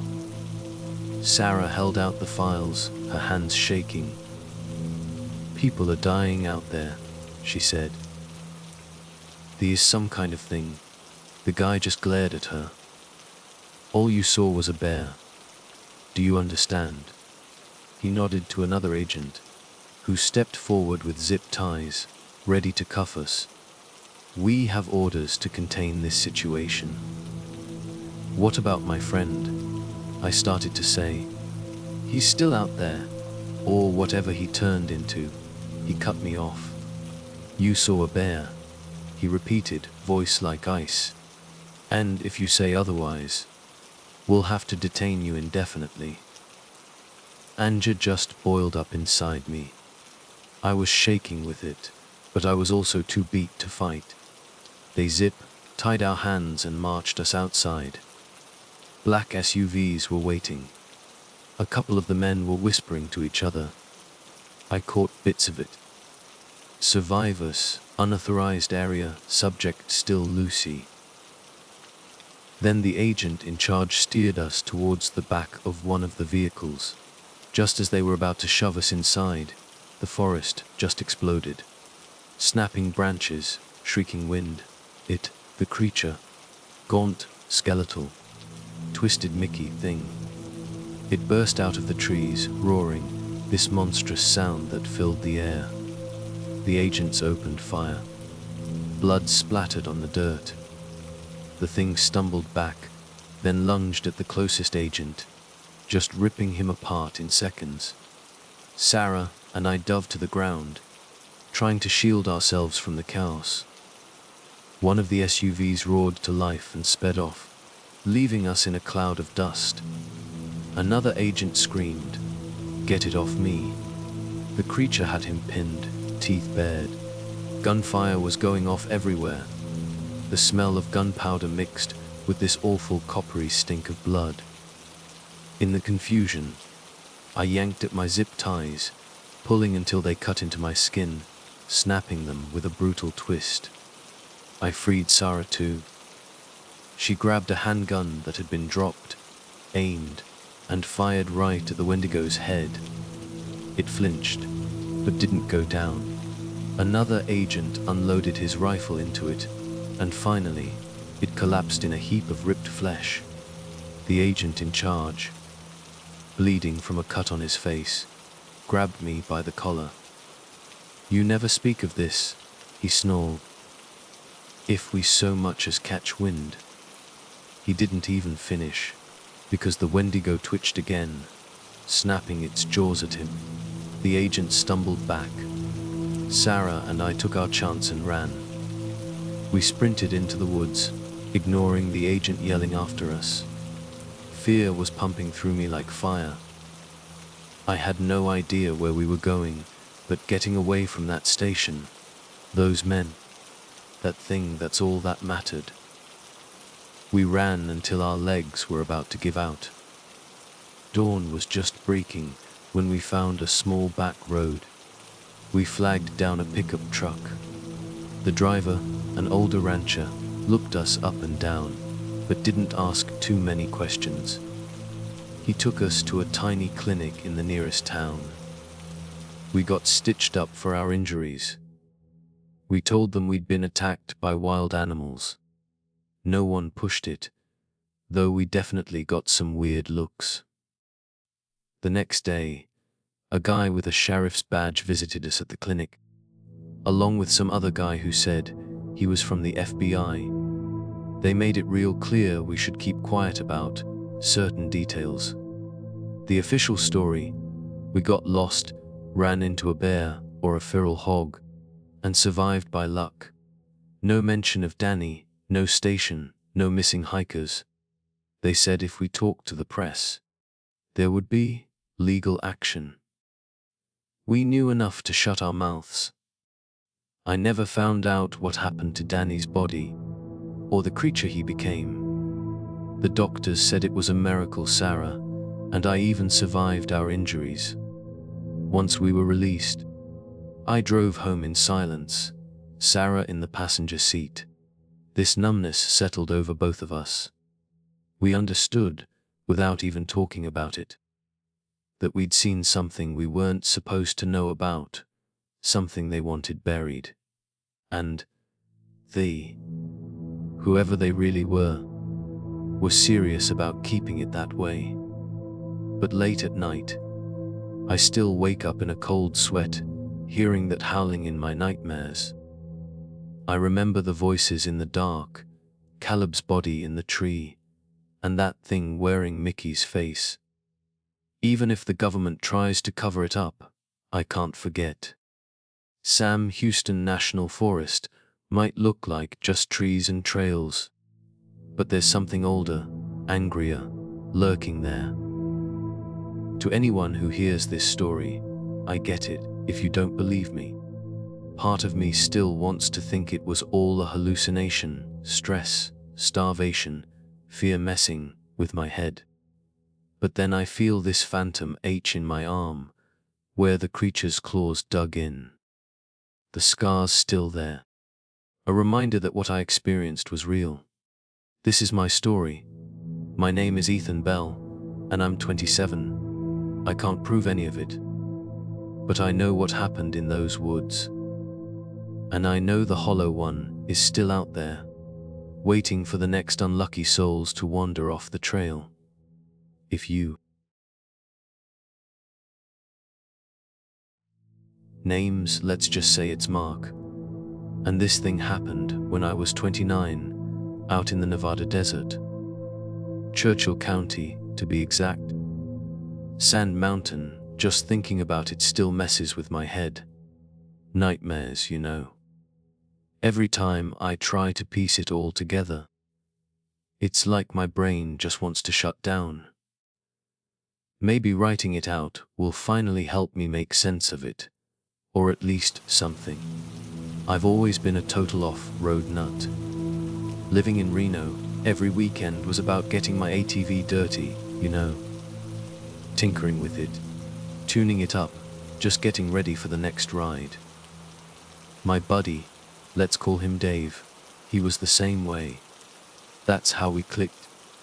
These long rides kicking up dust, camping under a million stars, swapping dumb survival tips like we were Bear Grylls or something. So, when Dave throws out the idea of Sand Mountain Recreation Area, I was instantly in. Sand dunes. Massive. I was so in. We even dragged in this other guy, Kevin. He was kinda just an acquaintance, curious about our whole off-roading thing, but way less experienced. He was on the fence, totally unsure, but Dave and I were good at talking people into stuff. Unforgettable, we told him. Famous last words, right? Friday afternoon, we're heading out. ATVs hitched up to Dave's beat, up old pickup. Plan was simple, 3 days of desert madness, camping under the stars, the whole shebang. But, wouldn't you know it, just outside of Fallon, Bem, trailer hitch gives out. Those ATVs went crazy, trailer swaying all over the place. Dave slams on the brakes, truck skids, sparks flying. My heart jumped into my throat. Great, Dave grumbles, already digging through his toolbox. Haven't even hit the sand yet, and we're dealing with this. Kevin, he's standing there, arms crossed, looking like he's about to bail. Does this happen a lot? He asks, glancing at me, voice all worried and kinda annoyed. I tried to play it cool, you know. Nah man, just an old hitch, we'll fix it. But seeing Kevin like that, all anxious, it got to me. He always seemed a bit skittish, I guess.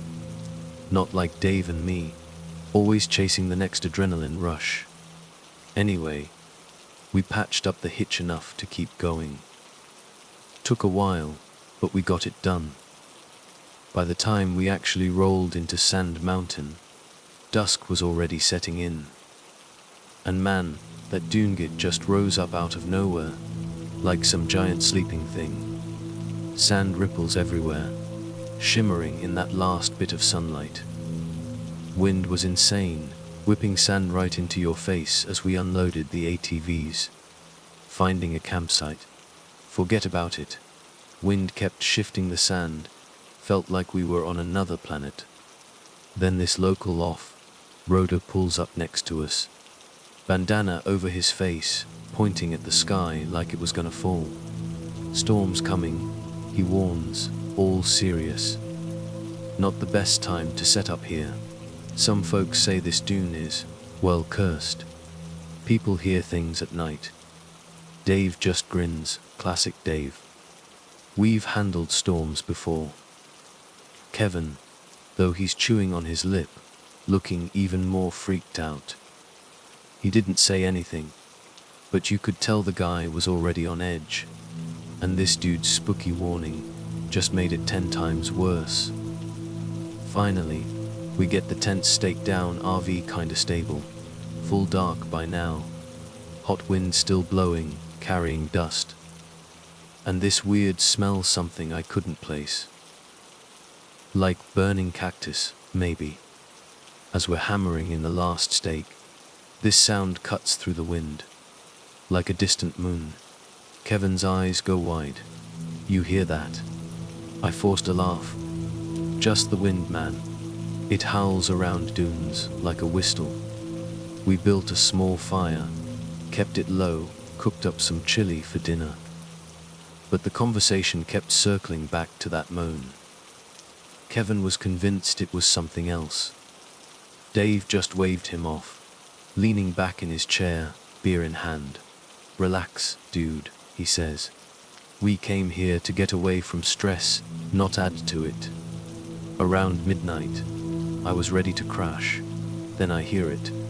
Footsteps outside the RV, not just random shuffling either. They circled the RV, paused, then started again. I grabbed a flashlight, stepped outside. Wind had died down. Desert was dead silent. Nothing. Walked around the RV, shining the light on the sand. No footprints. No sign anyone had been there. Mark, Kevin whispers, stepping out of the RV. Flashlight beam shaking. Did you see anything? I shook my head. Maybe my mind's playing tricks. He frowned. I'm not so sure. Next morning, we wake up to find these weird tracks all around our campsite. At first, they looked like coyote paw prints, but after a few feet, they changed, morphed into what looked like human footprints, barefoot, heading straight into the dunes. Kevin swore he was packing up, leaving right then and there, but Dave, naturally, brushed it off. We just got here, Dave says, shaking sand off his shoes. We are not leaving because of some footprints. I tried to calm Kevin down. It's probably just some local messing with us. Trying to convince myself as much as him. Our plan for the day was off-roading, finally. Dave hops on his ATV, revving the engine like a kid. Kevin tries to start his nothing. Tries again, dead. I go over to help, checking plugs. Battery. Everything looked normal. Then, Dave's ATV just stalls out. What the hell? He grumbles, fiddling with the choke. Dave's a whiz with engines, never had issues with his own machine. This coincidence, it just set my teeth on edge. Both ATVs dying at the same time felt wrong. Tension started building. Hours we spent troubleshooting, sand getting everywhere, making it a nightmare. Kevin starts accusing Dave of ignoring some obvious problem. Dave fires back, saying Kevin messed with the ATVs to force us to leave. They were practically yelling. I didn't touch anything. Kevin yells, face red. I don't even know how these things work.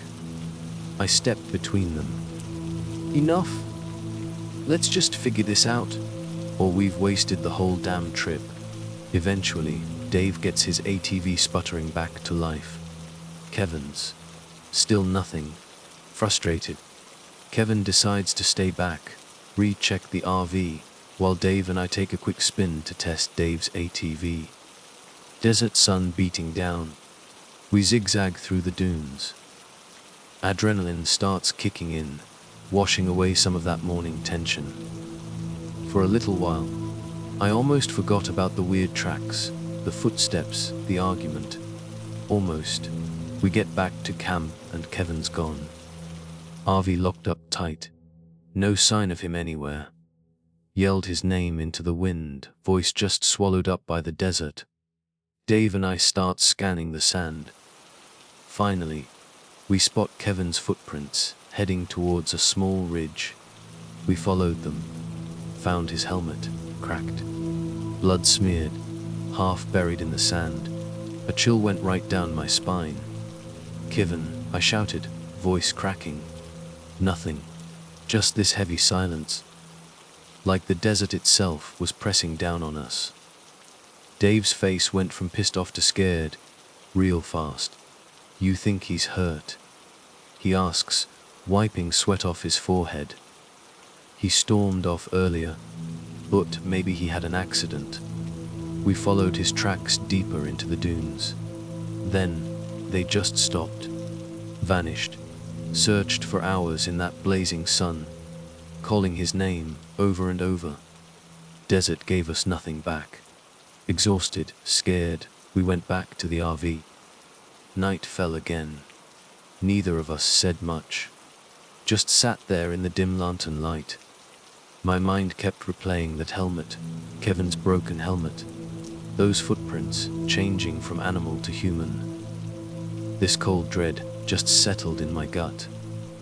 My brain's trying to be logical, telling me Kevin's out there, maybe hurt, needs help. But some deeper, primal part of me, it was screaming that something was stalking us. Then, just as we're starting to talk about another search, we hear it. A voice outside the RV. Faint, but clear. "Mark, Dave, I'm hurt." My heart skipped a beat. It was Kevin. Or it sounded like him. We scrambled to the door, threw it open. Desert night, pitch black, just our flashlights cutting through it. And there, at the edge of our camp, we saw a figure. Hunched over, back to us. "Kevin." Dave shouts, stepping forward. The figure twitched, then slowly turned to face us. My flashlight beam caught its eyes. They glowed, unsettling yellow, reflecting the light like some animal of the night. Face it was Kevin's. But his mouth was wide open, in a silent scream. Skin looked sallow, stretched tight over his cheekbones. Pure horror just shot through me. I raised the flashlight higher, and that's when it happened. The figure let out this sharp, bone-chilling howl, and bolted into the darkness, faster than any human could ever run. Dave's eyes were huge. What the hell was that? I couldn't speak. Heart hammering. I'd heard stories, you know. Desert creatures, skinwalkers, shape-shifters, preying on campers out in the middle of nowhere. Always thought it was just folklore. But looking at what we just saw, my skepticism just crumbled. Names, let's just say, it's Mark. And this thing happened when I was 29, out in the Nevada desert. Churchill County, to be exact. Sand Mountain, just thinking about it still messes with my head. Nightmares, you know. Every time I try to piece it all together, it's like my brain just wants to shut down. Maybe writing it out will finally help me make sense of it. Or at least something. I've always been a total off-road nut. Living in Reno every weekend was about getting my ATV dirty, you know. Tinkering with it. Tuning it up. Just getting ready for the next ride. My buddy, let's call him Dave, he was the same way. That's how we clicked. These long rides, kicking up dust, camping under a million stars, swapping dumb survival tips like we were Bear Grylls or something. So, when Dave throws out the idea of Sand Mountain Recreation Area, I was instantly in. Dude, sand dunes. Massive. I was so in. We even dragged in this other guy, Kevin. He was kinda just an acquaintance, curious about our whole off-roading thing, but way less experienced. He was on the fence, totally unsure, but Dave and I were good at talking people into stuff. Unforgettable, we told him. Famous last words, right? Friday afternoon, we're heading out. ATVs hitched up to Dave's beat-up old pickup. Plan was simple, 3 days of desert madness, camping under the stars, the whole shebang. But, wouldn't you know it, just outside of Fallen, Bem, trailer hitch gives out. Those ATVs went crazy, trailer swaying all over the place. Dave slams on the brakes, truck skids, sparks flying. My heart jumped into my throat. Great, Dave grumbles, already digging through his toolbox. Haven't even hit the sand yet, and we're dealing with this. Kevin, he's standing there, arms crossed, looking like he's about to bail. Does this happen a lot? He asks, glancing at me, voice all worried and kinda annoyed. I tried to play it cool, you know. Nah man, just an old hitch. We'll fix it. But seeing Kevin like that, all anxious, it got to me. He always seemed a bit skittish, I guess. Not like Dave and me, always chasing the next adrenaline rush. Anyway, we patched up the hitch enough to keep going. Took a while, but we got it done. By the time we actually rolled into Sand Mountain, dusk was already setting in, and man, that dune, it just rose up out of nowhere, like some giant sleeping thing. Sand ripples everywhere, shimmering in that last bit of sunlight.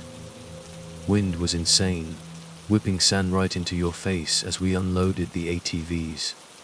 Finding a campsite. Forget about it. Wind kept shifting the sand, felt like we were on another planet. Then this local off-roader pulls up next to us. Bandana over his face, pointing at the sky like it was gonna fall. Storm's coming, he warns, all serious. Not the best time to set up here. Some folks say this dune is, well, cursed. People hear things at night. Dave just grins, classic Dave.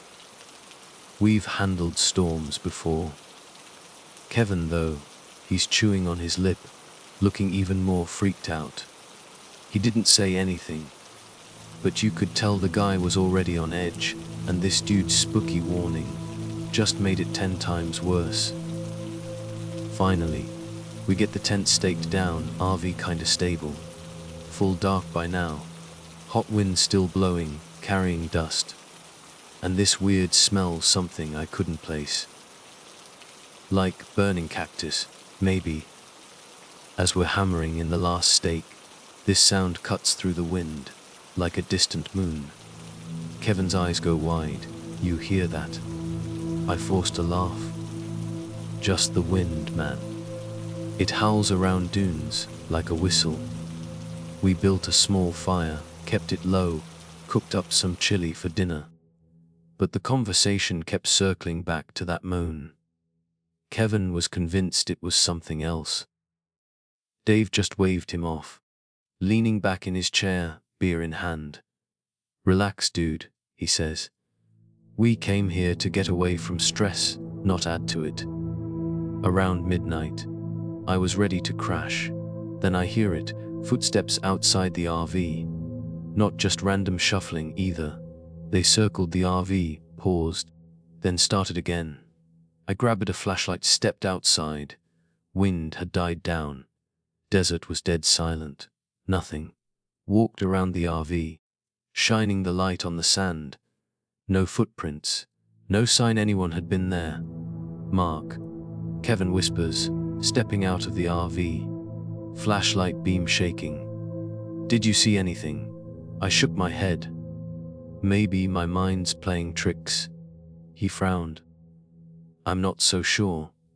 Next morning, we wake up to find these weird tracks all around our campsite. At first, they looked like coyote paw prints. But after a few feet, they changed. Morphed into what looked like human footprints, barefoot, heading straight into the dunes. Kevin swore he was packing up, leaving right then and there. But Dave, naturally, brushed it off. We just got here, Dave says, shaking sand off his shoes. We are not leaving because of some footprints. I tried to calm Kevin down. It's probably just some local messing with us. Trying to convince myself as much as him. Our plan for the day was off-roading, finally. Dave hops on his ATV, revving the engine like a kid. Kevin tries to start his, nothing. Tries again. Dead. I go over to help, checking plugs. Battery. Everything looked normal. Then, Dave's ATV just stalls out. What the hell? He grumbles, fiddling with the choke. Dave's a whiz with engines. Never had issues with his own machine. This coincidence, it just set my teeth on edge. Both ATVs dying at the same time. Felt wrong. Tension started building. Hours we spent troubleshooting, sand getting everywhere, making it a nightmare. Kevin starts accusing Dave of ignoring some obvious problem. Dave fires back, saying Kevin messed with the ATVs to force us to leave. They were practically yelling. I didn't touch anything. Kevin yells, face red. I don't even know how these things work. I stepped between them. Enough. Let's just figure this out, or we've wasted the whole damn trip. Eventually, Dave gets his ATV sputtering back to life. Kevin's. Still nothing.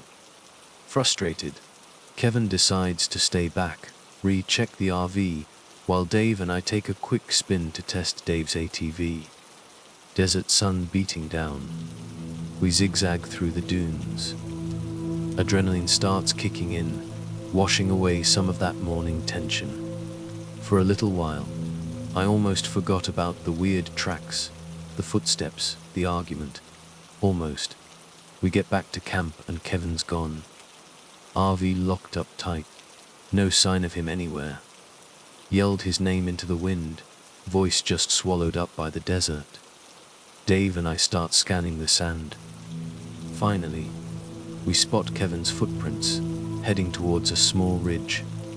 We followed them, found his helmet, cracked, blood smeared, half buried in the sand. A chill went right down my spine. Kevin, I shouted, voice cracking. Nothing, just this heavy silence, like the desert itself was pressing down on us. Dave's face went from pissed off to scared, real fast. You think he's hurt? He asks, wiping sweat off his forehead. He stormed off earlier, but maybe he had an accident. We followed his tracks deeper into the dunes. Then, they just stopped, vanished. Searched for hours in that blazing sun, calling his name over and over. Desert gave us nothing back. Exhausted, scared, we went back to the RV. Night fell again. Neither of us said much, just sat there in the dim lantern light. My mind kept replaying that helmet, Kevin's broken helmet. Those footprints, changing from animal to human. This cold dread just settled in my gut. My brain's trying to be logical, telling me Kevin's out there, maybe hurt, needs help. But some deeper, primal part of me, it was screaming that something was stalking us. Then, just as we're starting to talk about another search, we hear it. A voice outside the RV. Faint, but clear. Mark, Dave, I'm hurt. My heart skipped a beat. It was Kevin. Or it sounded like him. We scrambled to the door, threw it open. Desert night, pitch black, just our flashlights cutting through it. And there, at the edge of our camp, we saw a figure. Hunched over, back to us. Kevin. Dave shouts, stepping forward. The figure twitched, then slowly turned to face us. My flashlight beam caught its eyes. They glowed. Unsettling yellow, reflecting the light like some animal of the night. The face it was Kevin's, but his mouth was wide open. In a silent scream, skin looked sallow, stretched tight over his cheekbones. Pure horror just shot through me. I raised the flashlight higher, and that's when it happened. The figure let out this sharp, bone-chilling howl, and bolted into the darkness, faster than any human could ever run. Dave's eyes were huge. What the hell was that? I couldn't speak. Heart hammering. I'd heard stories, you know. Desert creatures, skinwalkers, shapeshifters, preying on campers out in the middle of nowhere. Always thought it was just folklore. But looking at what we just saw, my skepticism just crumbled. Hey, name's Jake. Used to be Jake Raw anyway, 36 years old. For a long time, I thought I could handle anything life threw at me. Seriously, bring it on, I thought. Then I ran smack dab into something in the middle of nowhere, Nevada, that totally flipped my world. This was after I'd decided to go off grid, you know, live out in the sticks. See, I'd spent most of my adult life stuck in the city, working as an engineer, office politics, traffic jams that stretched on forever. I was done with it. Just completely fed up. I was craving peace and quiet, real solitude. So, I took all the savings I had, bought a chunk of land way out in Gold Butte National Monument, and built myself a little cabin. Man, it was rough at first. Hauling water was a pain, food was rationed tighter than a drum. And the solar power was, well, let's just say it was limited. But I loved it. Every single rugged, hard 1 minute of it. The desert silence, it was like a song, a lullaby just for me. And the big red sandstone cliffs. They were better company than most people I knew. To get to my place, you had to drive miles down this dirt road, dodging tumbleweeds the size of small cars, past these crazy-looking Joshua trees and rocks covered in old carvings, petroglyphs, they call them. Closest town was an hour away, easy, and that was perfect for me. I wanted to be left alone. Didn't realize back then that being alone could cut both ways, you know. Solitude can be a double-edged sword, for sure. About 3 months into my grand experiment, I met Sarah Delado, park ranger. She stopped by one day, just checking up on me, doing her patrol thing. Sarah was early 40s, maybe, quick-witted and serious about her job. She had this olive skin, all weathered from the desert sun, and eyes that missed absolutely nothing. Our chats were usually short, but we got along okay. She'd warn me about everything: flash floods, venomous snakes, you name it. And she'd always tease me about being so stubborn and independent. I think she honestly thought I was in way over my head. Then one day, she mentioned these disappearances. Hikers gone missing over the last year, she said. She adjusted her ranger hat, all official like. Folks around here whisper about some old legend. She told me about a desert spirit, a hag, that preys on anyone dumb enough to wander out here alone. Just be careful, Jake. I smiled, politely. Urban legends, folklore, didn't scare me. I'd survived corporate backstabbing, which felt like a war zone sometimes.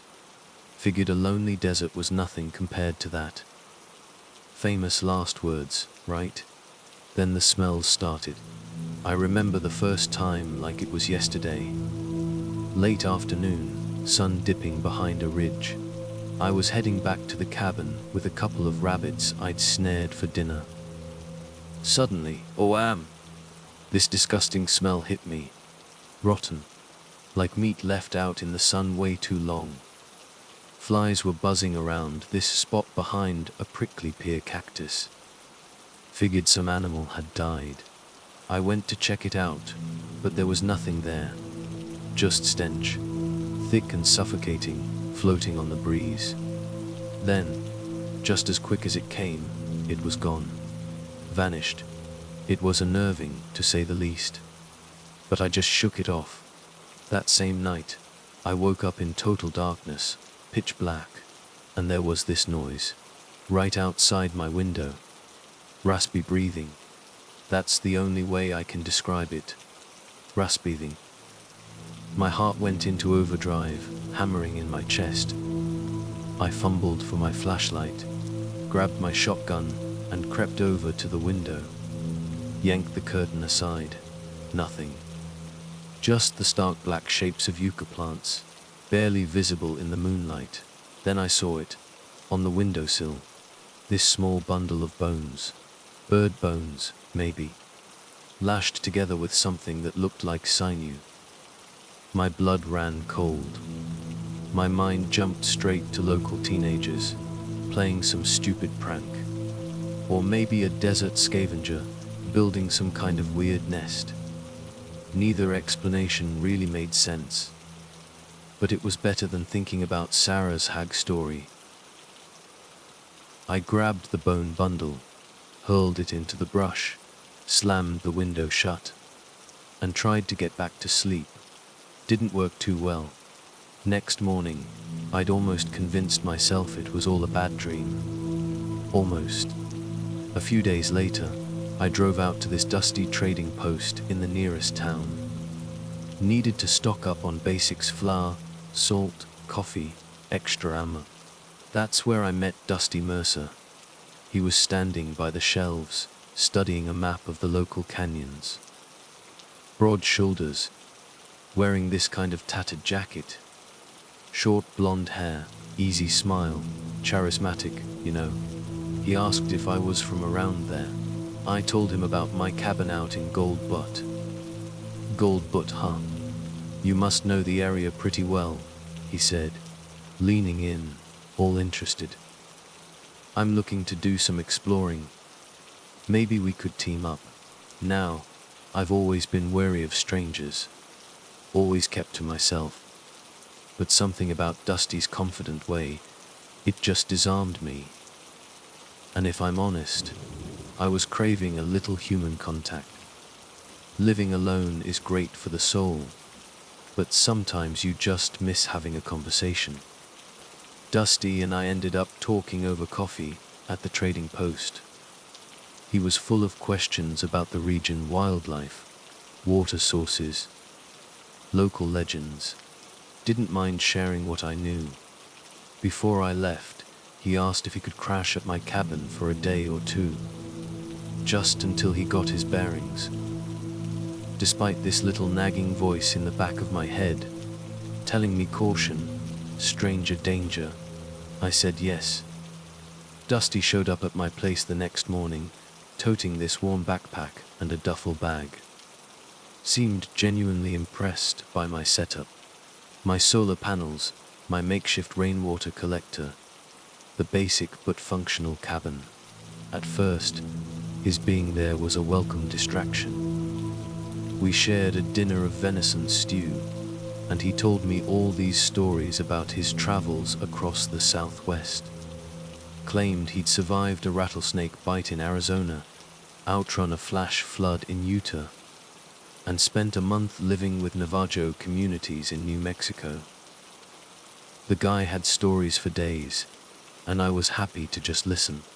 Things started to go sideways on the second night. I woke up in the dark, this weird, unknown fear just slicing right through my gut. I listened, and there it was again, that same raspy breathing. But this time, it sounded like it was inside the cabin. My pulse went crazy. I reached for my shotgun and flashlight. Living area was empty. Windows were locked tight. Dusty's sleeping bag was there, but he was gone. A chill just spiraled down my spine when I saw the front door. Ajar, I peeked outside. Moonlight was bright enough to show this shadowy figure, standing by the embers of the fire pit. First thought, the hag, the one Sarah warned me about. But then I recognized the way his shoulders sloped. Dusty.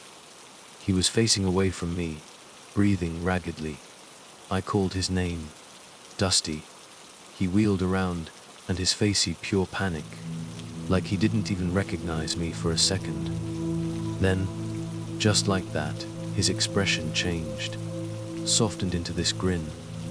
Couldn't sleep, he said, all casual. Thought I heard something outside.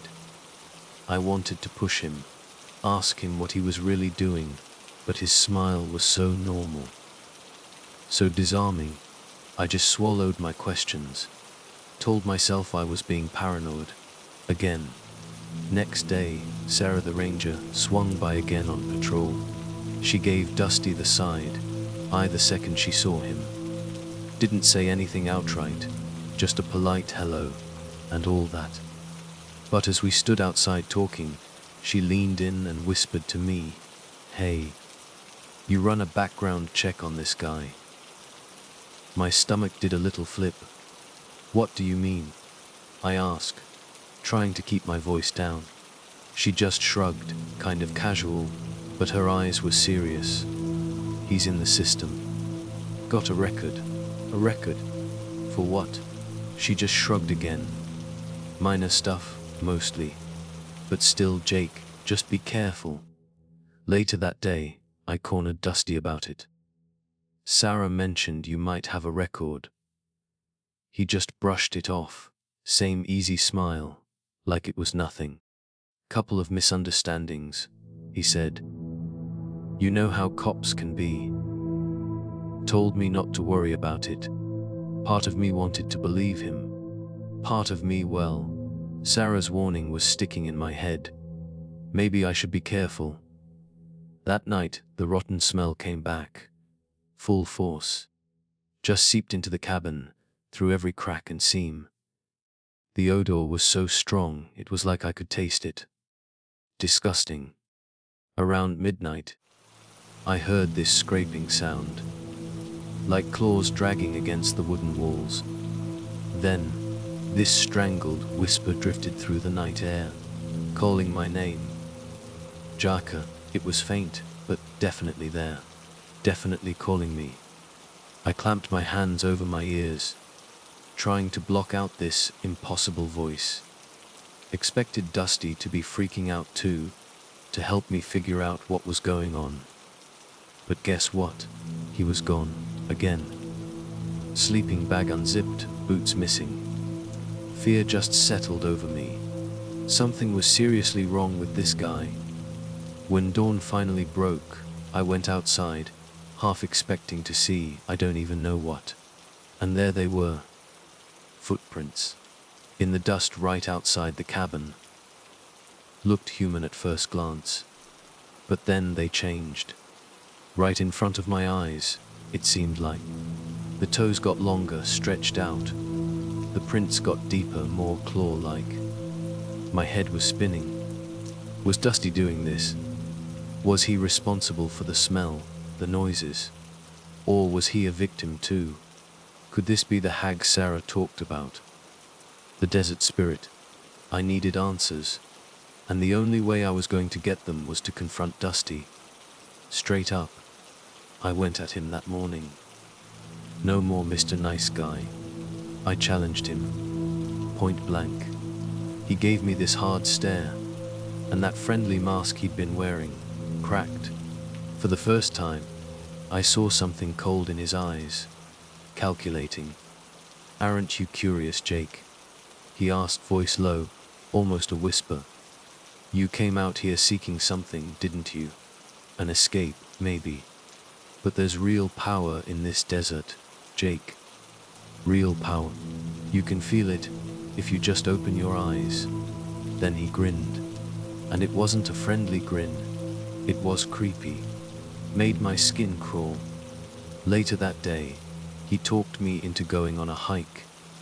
Said he wanted to investigate the smells, the noises. Claimed he'd found a cave that might have clues. Suspicion warred with curiosity. But I agreed. I needed to know the truth. We set off into the scorching afternoon sun, trekking through these canyons, walls covered in those ancient petroglyphs. The route Dusty took was rough, real rugged, and I quickly realized I had no idea where we were going. Completely lost track of direction. We were crossing this narrow, dry wash, and then he turned on me, just like that, so fast.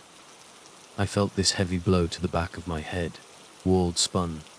I went down hard, collapsing in the dust, dazed, gasping for breath. By the time I realized Dusty had set me up, betrayed me, he was already tying my hands and feet. "Shouldn't have been so stubborn, Jake," he said, quiet, almost regretful. "There are things out here you can't fight on your own." My skull was pounding, pain crashing in waves behind my eyes. Dusty just hefted me over his shoulder, like I was a sack of potatoes, and carried me deeper into the canyons. When I finally came to, I was lying near the mouth of this gaping cave, and the smell rancid, just wafted out of that cave mouth, making my stomach churn. Dusty stood over me, holding a lantern. His face was tight, all wired with excitement and fear. "I made a bargain, Jake," he whispered. "I bring her what she wants, and she gives me what I want, protection, power. Can't you feel it? She's been watching you." Then, this noise echoed from inside the cave. Wet, throaty rattle, tightened my chest right up. Footsteps, slow and scraping, grew louder, and she emerged from the darkness, hunched over, sickly grey skin stretched tight over this towering frame, eyes sunken, but glowing with this dull, hateful light, hair hanging in greasy clumps, and her mouth twisted into this grin, black, jagged teeth. Something about that grin, it just tore at my sanity. I saw it in her face, a hunger that went way beyond just flesh and bone. Her voice was like nails on a chalkboard when she spoke. Couldn't understand the words, but the sound. She started moving towards me, bony hands reaching out. Suddenly, bam!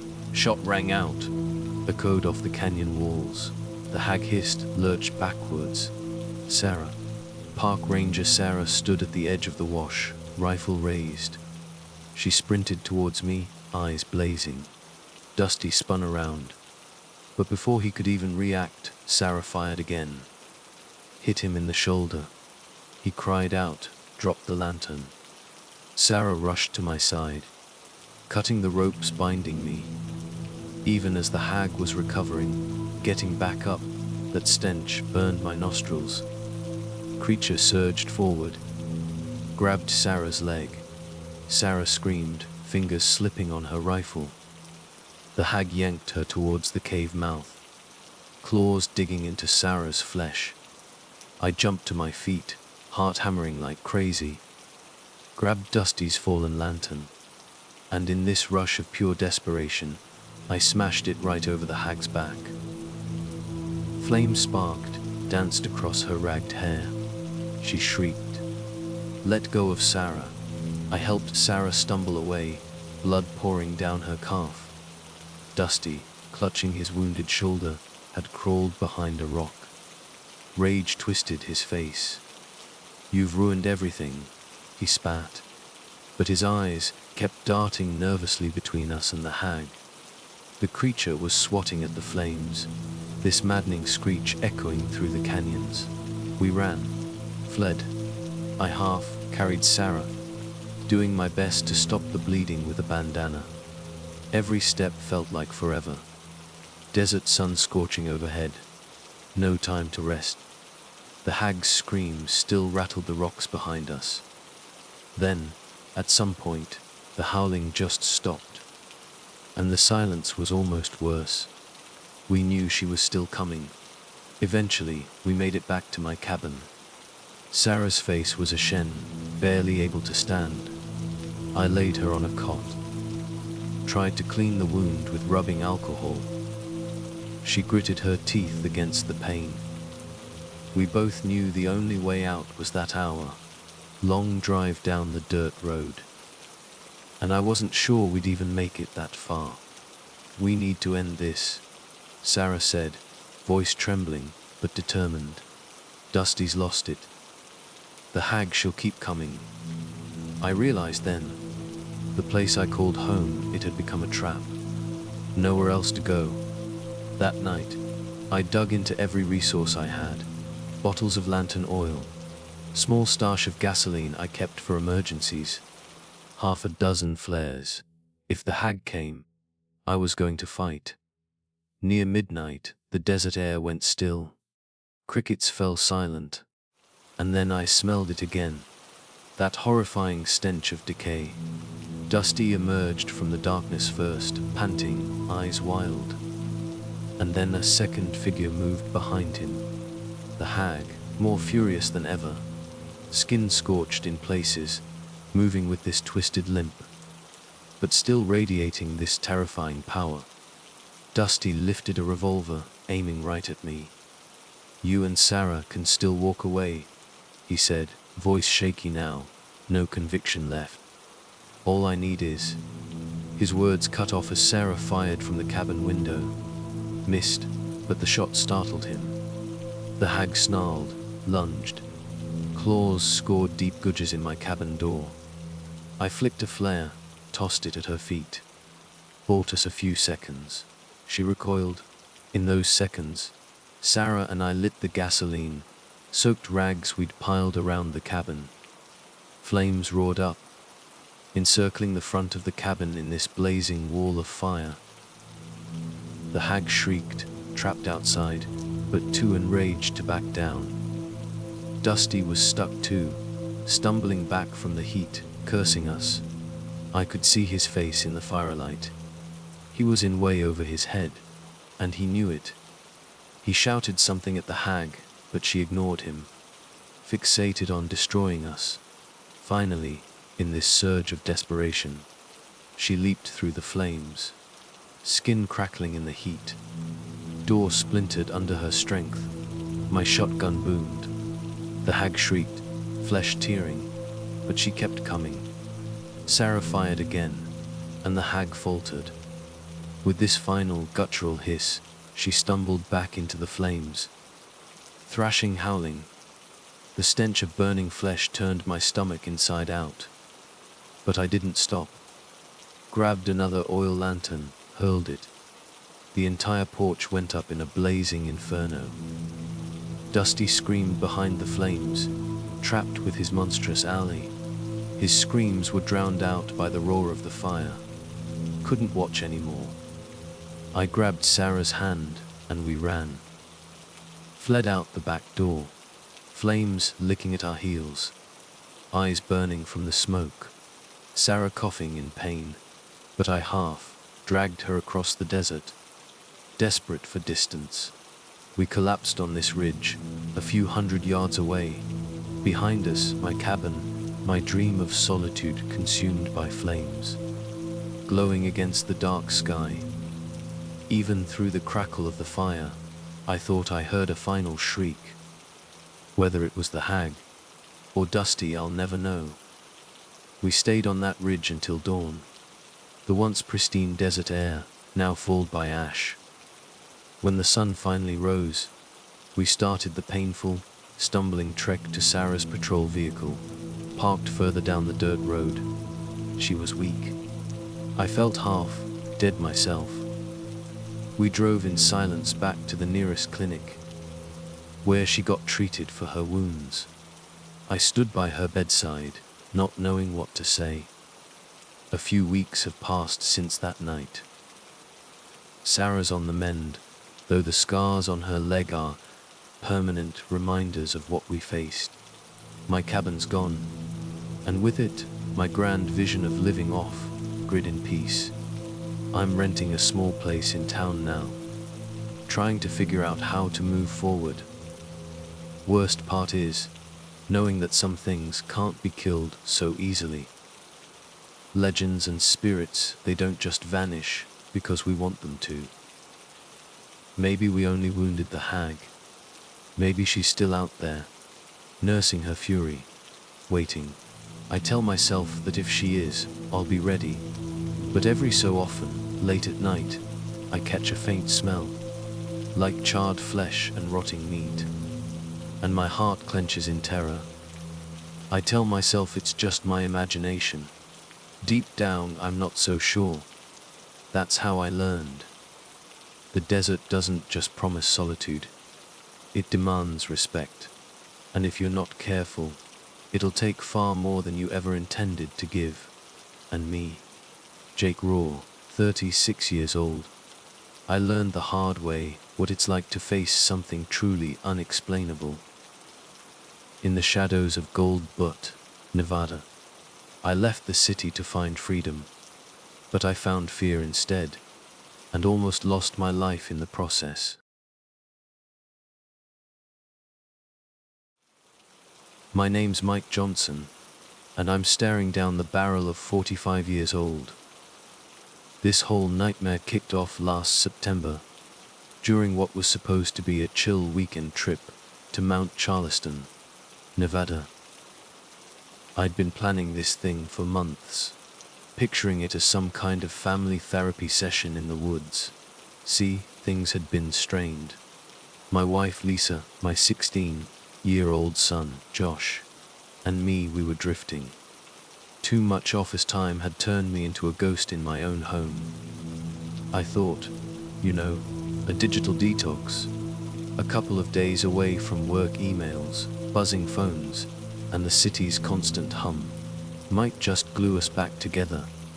Lisa, bless her heart, acted supportive, but I saw the skepticism flickering in her eyes. Josh, he was straight up hostile. Non-stop complaining about missing his buddies and the end of the world, because there was no cell service the minute we started climbing the mountain. He basically sulked in the back seat the whole drive, headphones clamped on, refusing to even acknowledge we were alive. Lisa sat next to me, quiet as a mouse, just staring out at the pine trees whipping by. The air was crisp, smelled like Christmas trees and sunshine, and honestly, the scenery was knockout gorgeous. But inside the car, tension thicker than tree sap. By the time we actually rolled into our campsite, it hit me like a punch to the gut. I'd screwed up, big time. My carefully packed gear, incomplete, major fail. I'd spaced on stuff you actually need, like extra batteries for the flashlights, and get this, a backup water filter. Yeah, genius move. Mike, Josh, naturally went ballistic. Rolled his eyes so hard I thought they'd get stuck. This is just great, Dad, he sniped, kicking at some loose rocks. We're in the middle of nowhere, and you left half our stuff at home. Lisa, ever the peacemaker, tried to smooth things over. We'll manage, right? It's just for a couple of nights. She gave me a weak smile. I forced one back, started wrestling with the tent poles, trying to project everything's totally fine vibes, even though my optimism was already leaking out like air from a punctured tire. But as dusk started creeping in, and the temperature took a nosedive, my fake cheerfulness went right along with it. We huddled around this pathetic little campfire I'd managed to coax to life, with exactly one box of matches, another item I'd almost forgotten. Dinner was gourmet canned soup, eaten out of dented metal bowls. The wind started sighing through the pines, this eerie rustling sound that just amplified the whole lost in the wilderness feeling. And then we heard it, a faint, high-pitched wailing way off in the distance. Josh's eyes snapped to mine, wide with alarm. "What was that?" he whispered. I shrugged, trying to act casual. "Probably just the wind, buddy. Don't sweat it." But I was sweating it. That sound, it wasn't wind. Not any wind I'd ever heard. It was too mournful, too close. We sat there in this heavy silence for a while, just staring into the fire, the flames jumping and flickering like nervous dancers. Finally, we zipped ourselves into our sleeping bags, the sound having faded away, but this prickly, uneasy feeling, that was definitely still hanging around. The next morning, after a night of tossing and turning and listening to every twig snap outside the tent, we decided to hike deeper into the woods. My grand plan was to drag everyone to this overlook I knew about, panoramic views, the whole 9 yards. Maybe the sheer beauty of the place would knock some sense into Josh, distract him from his teenage angst. So, we set off, packs slung over our shoulders, leaving the tent standing guard over our sad little campsite. Just a few hours, I'd reason. Famous last words, right? We hadn't gone far at all when we stumbled onto another campsite. One we definitely didn't recognize. A small tent stood in a clearing, or rather, half a tent. It looked like something had ripped through it. Fabric slashed to ribbons. Gear was scattered everywhere, pots, pans, clothes, just tossed around like someone had gone on a rampage.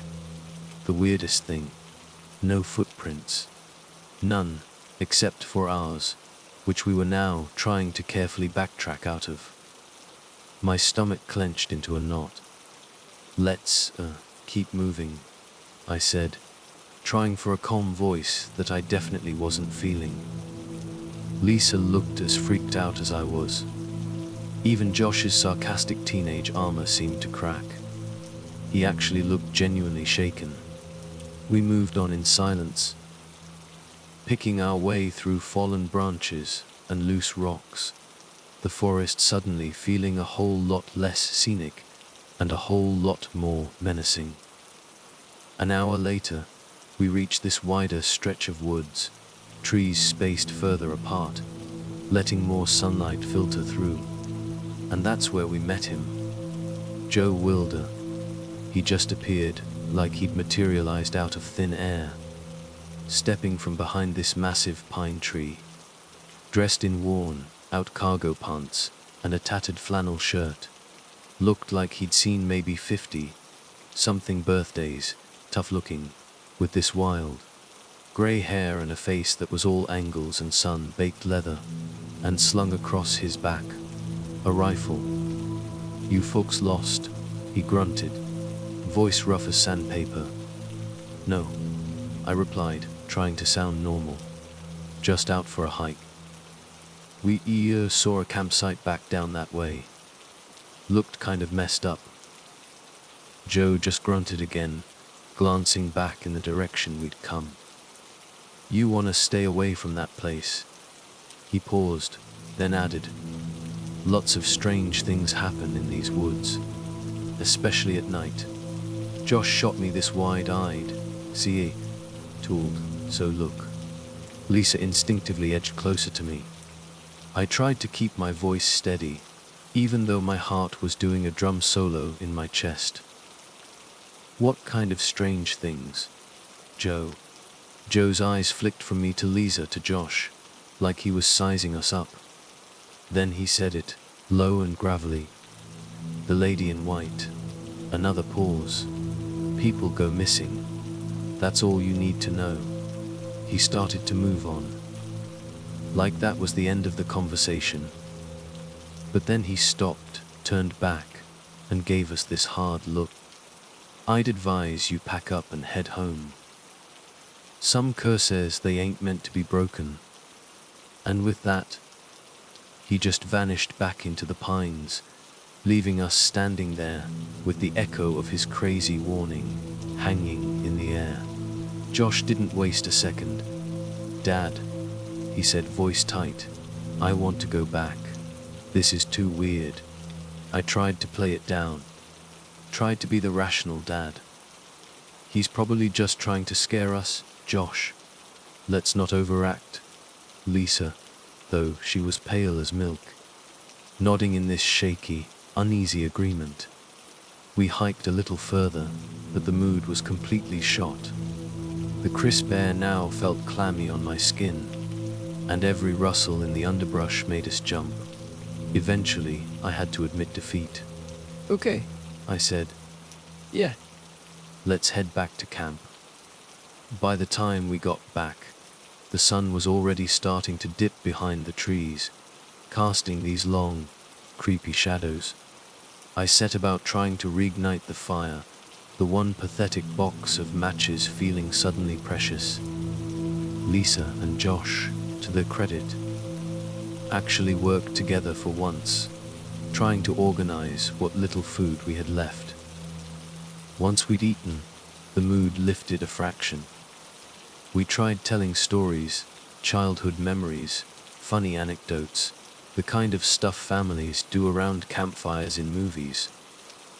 But each one just kind of fizzled out, cut short by this oppressive atmosphere, this weight pressing down on us from the darkening woods. And then night really settled in, and we heard the wailing again. This time, it was louder, closer. It seemed to circle our campsite. This mournful, chilling sound that burrowed right under your skin. Josh actually grabbed my arm, his fingers digging in. The hair on the back of my neck stood straight up. "Everyone just try to stay calm," I stammered, even though my own heart was hammering against my ribs. Let's just get to bed, okay? But Lisa cut me off, her voice tight with fear, pointing past the firelight. Peter, Mike, is that? In the shifting shadows, beyond the flickering fire, I saw it. Something pale. A woman's figure. She seemed to float between the trunks of the pines, this long, white dress trailing behind her like smoke. I blinked, and she was gone. Just gone. Replaced by the dancing dark. Josh whispered, "Dad, I'm scared."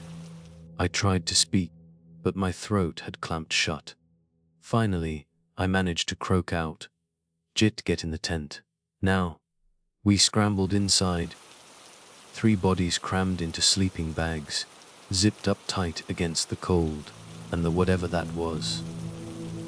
We just lay there, listening to the rustle of branches, the occasional distant moan of the wind, or maybe something else entirely. I tried to stay awake, tried to be the protector, the dad who had everything under control. But exhaustion, pure and simple, just dragged me under. Sometime in the early hours, I jolted awake. Tent was open. Freezing cold air rushed in. Lisa's sleeping bag empty. My throat went bone dry. I fumbled for the flashlight, fingers clumsy with panic, clicking it on. Josh was still beside me, steering, mumbling in his sleep. "Mom," he called out, voice cracking with fear even in sleep. Silence. Just the rustling pines in the distant, mocking wind, no answer. I yanked on my boots, scrambled outside, flashlight beam jittering across the quiet clearing. My heart hammered against my ribs. And then I saw it.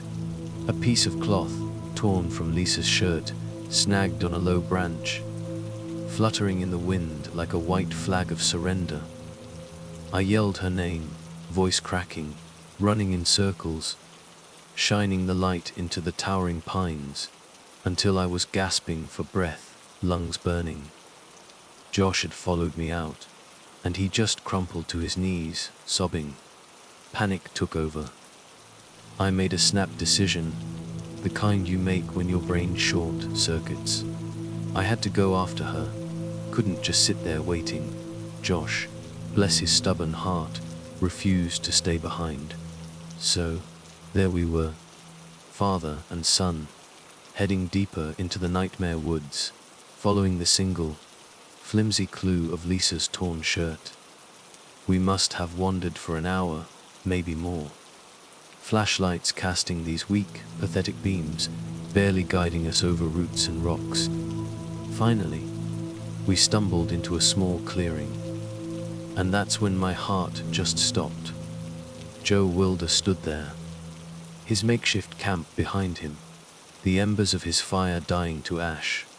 And tied to a thick pine trunk, near those embers was Lisa. Her eyes were wide, locked in pure terror, hands bound tight. The second Joe spotted us, he snapped his head up, rifle rising in his hands. "Stop right there." I froze, hands shooting up in the air. "What are you doing? Let her go." He just scowled, face twisted. "I tried to warn you. This land's cursed. People keep coming here, feeding that ghost's hunger. I've had enough." He spat the words out like poison. "We gotta appease her, somehow. Otherwise, she just keeps taking people." His words, they barely registered.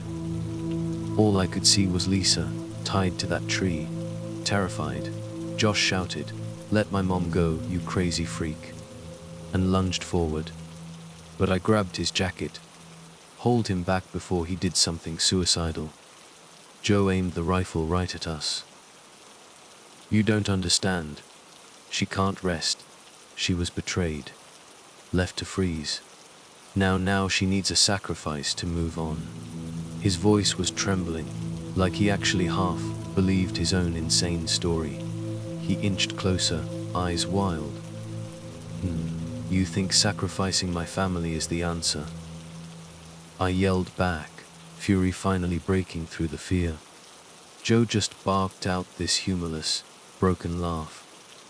I've seen it, man. With my own eyes. That woman in white, she took my daughter. I tried to save her, but the ghost is too strong. I'll do whatever it takes to stop her. He gestured at Lisa, then at Josh. One of them. That's the only way. Horror rooted me to the spot. Joe kept the gun trained on us, while his other hand reached into his pocket, pulling out a hunting knife. Josh was trembling beside me, and I realized, with this sickening lurch of despair, I had absolutely nothing to defend us. And then unexpectedly a voice, like silk drifting through the clearing. Let them go. We all turned. She was speaking. But her voice, it was off. Too calm. Too cold. She was still tied to the tree, but her gaze was fixed on Joe, this unsettling intensity in her eyes. Something in them looked different. Almost glowing in the weak firelight. Joe tilted his head, confusion flickering across his face, overriding the anger for just a split second. Lisa. She smiled, slowly, but it wasn't Lisa's smile. Not her warm, familiar expression. This was predatory. You're right, Joe, she said, in this weird, sing-song tone. I do need a piece. But my blood ran ice cold. Lisa's head jerked, like some invisible hand had twisted it at this unnatural angle. Her lips parted, and this low hiss escaped. Josh grabbed my arm, nails digging into my skin. Without warning, Joe lunged forward, a knife flashing in the firelight. But Lisa, or the thing inside her, snapped the ropes like they were wet string.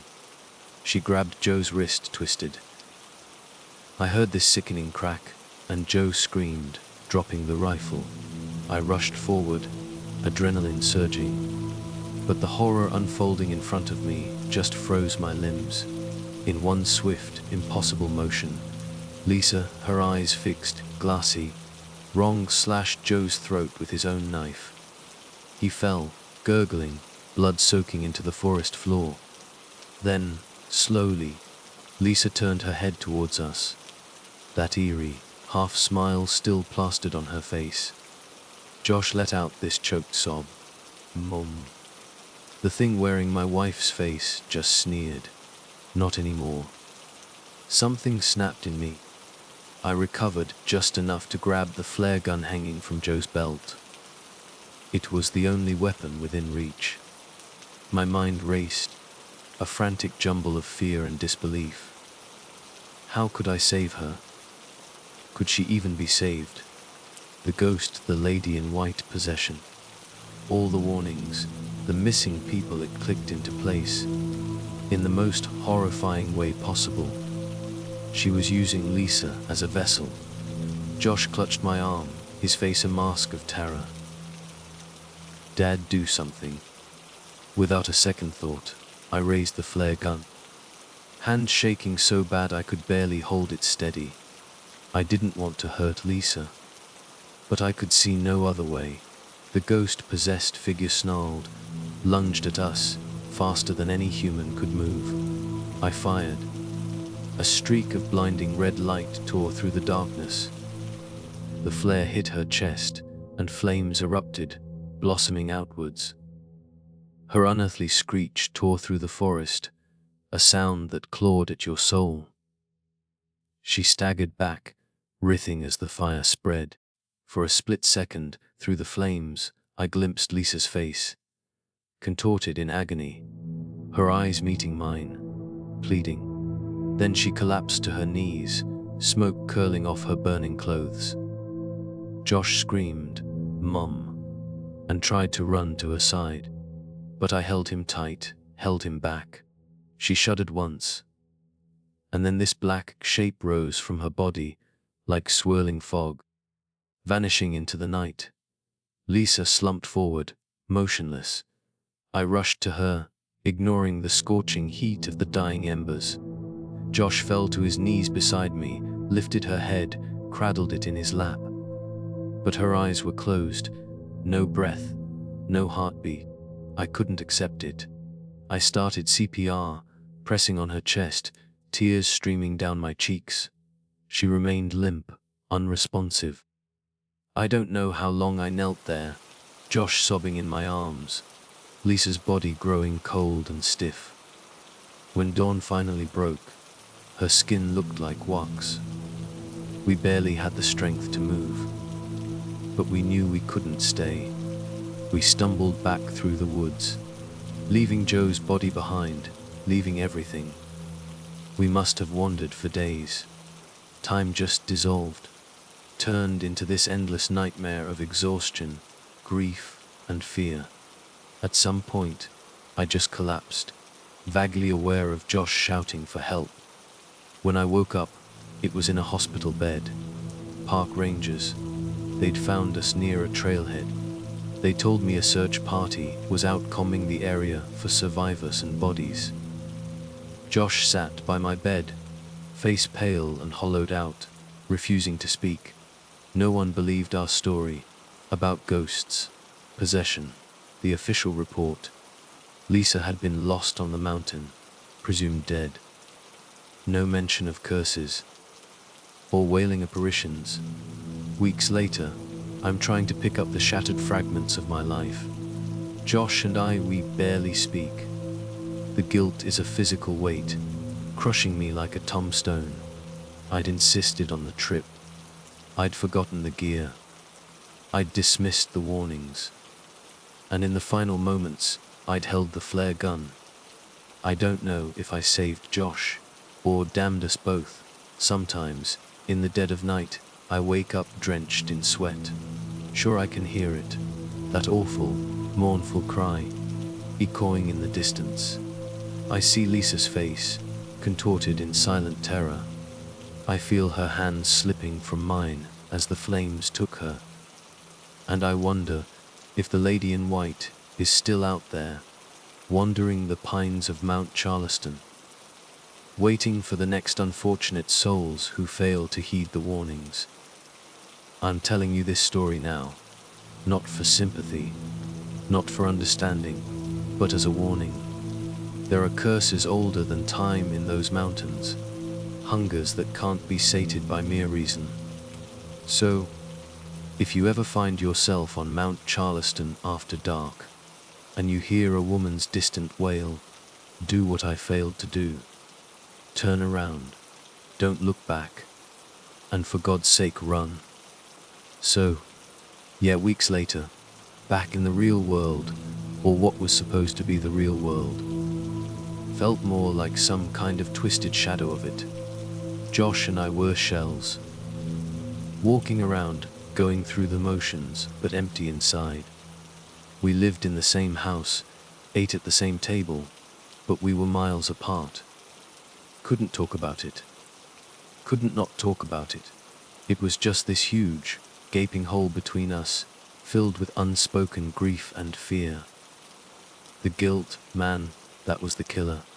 It just sat on my chest, heavy, suffocating. Every time I closed my eyes, I was back there. Mount Charleston. The pines whispering secrets in the wind. That wailing sound. Lisa's face in the firelight, then in the flames. It was a loop, playing over and over in my head, a horror movie I couldn't turn off. I kept replaying everything, every stupid decision, insisting on the trip in the first place, like I was some kind of genius family therapist, dragging them into the wilderness to fix our problems, forgetting the damn batteries, the water filter, ignoring Joe's warning, waving it off like some backwoods fairy tale, and then that flare gun in my hand, me firing it. Was there another way? Could I have done something different? Saved her? Or had I just finished the job the ghost started? I'd lie awake at night, drenched in sweat, heart hammering like a trapped bird, and I'd hear it, faint, distant, but unmistakable, that mournful cry. The lady in white. Was she still out there, watching, waiting? Or was it just in my head now? Part of the broken record playing in my skull. Sleep was a joke. When I did finally drift off, the nightmares were waiting. Always the same. The woods. Shadows moving in the trees. Lissa's hand reaching for mine, then slipping away, dissolving into flames.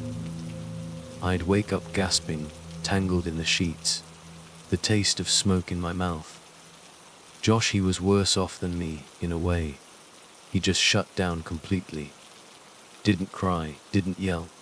Didn't even look at me most of the time. Just this blank, empty stare. Like he was there, but not really. Like a light had gone out behind his eyes. He stopped going to school. Just stayed in his room, curtains drawn, headphones on. Lost in some world I couldn't reach. I tried talking to him, of course. Stupid, clumsy attempts to connect, to say something that would make it better. But what could I say? Sorry about your mom getting possessed by a mountain ghost and me having to set her on fire to stop it. Yeah, real conversation starter. So, we just existed. Two ghosts rattling around in a silent house.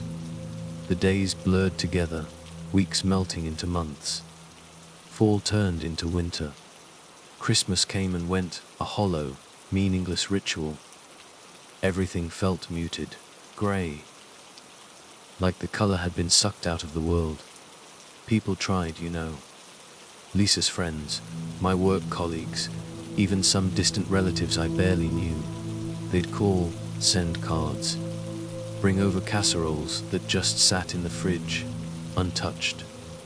They meant well, I guess. But they didn't get it. Couldn't get it. How could they? Sorry for your loss. Thinking of you. Clichés.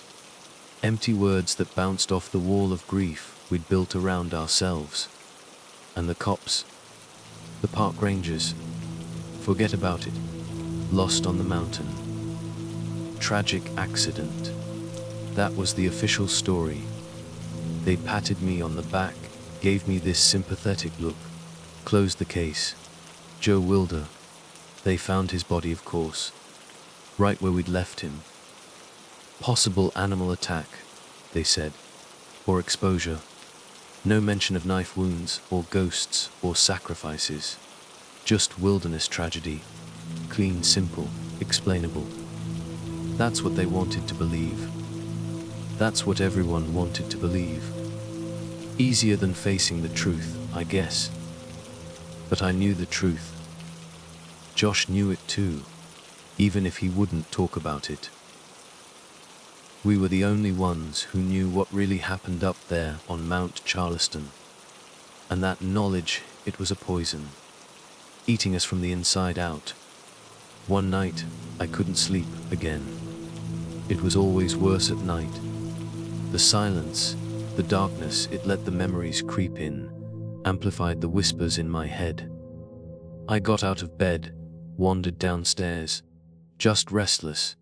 The house was quiet, Josh's room dark and silent. I poured myself a glass of whiskey, neat, and went to sit in the living room, staring out the window at the empty street. The moon was full, hanging in the sky like a cold, accusing eye, and the wind was picking up, rustling the trees outside, whispering through the eaves of the house. And as I sat there, listening to the wind, sipping my whiskey, I heard it again. Faint, almost imagined, but there, that wailing sound. My blood ran cold, not just in my head this time, I could hear it. Here, in the city, miles away from Mount Charleston. Impossible, right? Wind playing tricks. My mind playing tricks. Grief doing crazy things. Maybe. Probably. What if? I stood up, walked to the window, peering out into the night. Shadows stretched long and distorted in the moonlight. Every rustle of leaves, every creak of the house, made me jump. I was on edge, wired. convinced I was about to see her, the lady in white, here, in my living room, come to finish what she started. I stood there for what felt like hours, just staring into the darkness, listening to the wind, the whiskey burning a cold path down my throat. The wailing, it faded in and out, sometimes louder, sometimes almost gone. But it was there. I could hear it. Or was I just losing it? Was this what happened now? Was the curse following me, haunting me, driving me insane? Finally, exhaustion just pulled me under again. I stumbled back to bed, whiskey glass still half full on the coffee table, the sound of the wind, the maybe not wind, still echoing in my ears. The next morning, I woke up with a killer headache, the taste of stale whiskey in my mouth, and this heavy, oppressive feeling hanging over me, like a storm was coming, or maybe like the curse was closing in. I went downstairs, expecting the usual silence, but Josh was in the kitchen. Actually in the kitchen, not just grabbing a granola bar and retreating back to his room. He was making breakfast, scrambled eggs, toast, the whole deal. He looked different, still pale, still thin, but something had shifted. The blankness in his eyes was less blank. There was a flicker of something there, something like resolve. He looked up as I walked in, and for the first time in months, he actually met my gaze. "Morning," he mumbled, voice still rough, but there, present. "Morning," I managed to croak back, surprised. What's all this?" I gestured at the breakfast spread. He shrugged, flipping the eggs in the pan. "Figured we could eat something decent for once." He didn't look at me, kept his eyes on the eggs. But it was something. A start. We ate in silence, but it wasn't the heavy, suffocating silence of the past months. This was different. A quieter kind of silence. A silence that maybe, just maybe, had room for something else. Something like hope. Or maybe just the beginning of acceptance. After breakfast, Josh cleared his plate, then turned to me, still not quite meeting my eyes, but closer. "Dad," he said, voice low. "A boat about Mom." My breath hitched. Here it comes, I thought, the blanger, the accusation. I braced myself. But instead, he said, we can't just pretend it didn't happen, right?" I swallowed hard, nodded. "No," I said, voice barely a whisper. "No, we can't." He finally looked up at me, and for the first time, I saw a flicker of pain, but also something else. Understanding, forgiveness, I don't know, but it was there, in his eyes. We gotta figure out what to do," he said. "A boat about all of it." And that's when I knew. Maybe we weren't completely broken after all. Maybe there was still a chance. A long shot, sure. But a chance. To what? He'll move on, I don't know. But at least we were talking. At least we were facing it.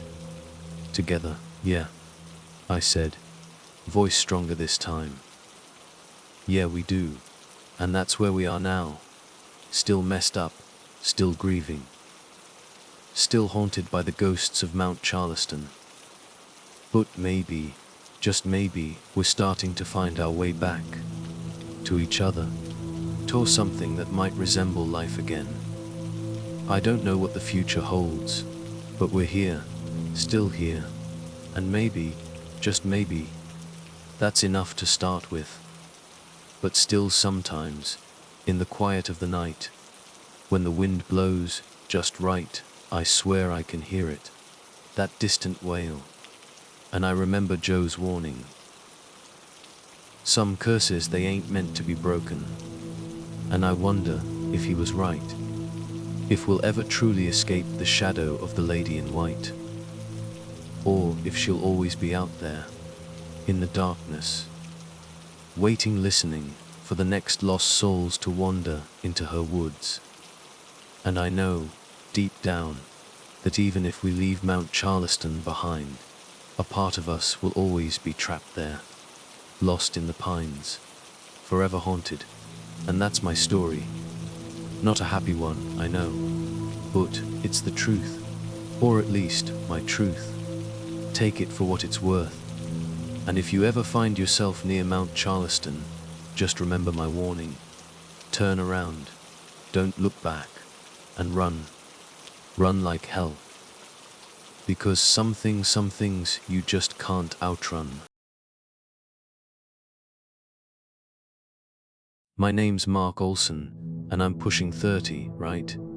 Up until last summer, I was your average, pretty chill dude. Risk taker. Nah, not really my style.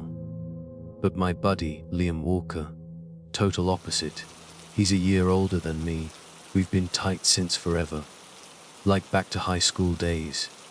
Liam's always been the one with the crazy ideas, the one who jumps before he looks. So, last summer, he gets this bee in his bonnet about us going on a week-long camping trip. His big idea was to, reconnect, you know. We hadn't properly hung out since college. Life just kinda happened. He was all about this real adventure. Something totally off-grid. No wife, no fancy hotels. Honestly, part of me was thinking, dude, can't we just grab a cheap motel and go fishing somewhere normal? But I'm loyal, and deep down, I guess I was craving an escape too. So, I said yes. His grand plan, the Pine Forest Range in Nevada. He'd been reading about it, this rugged, wild place that's way less crowded than all the national park hotspots. He'd even found some online forum talking about this unmarked trail leading to some hidden valley that was supposed to be mind-blowing. He's all hyped, saying it'll be totally safe, and prints out this map he found online, some backcountry thing. This map, though, seriously dodgy. Grainy, looked like it was drawn by a toddler. The trail was just a dotted line through a whole lot of nothing.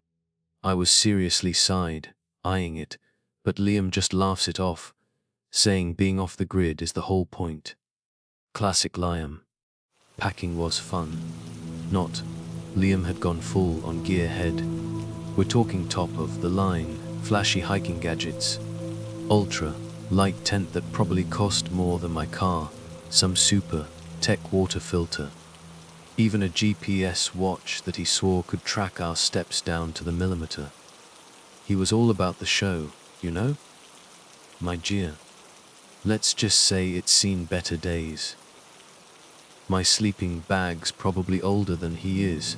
My boots are worn in, but they're reliable. I trust my stuff. Liam's giving me the "you're so old" school speech, saying we got to embrace modern tech.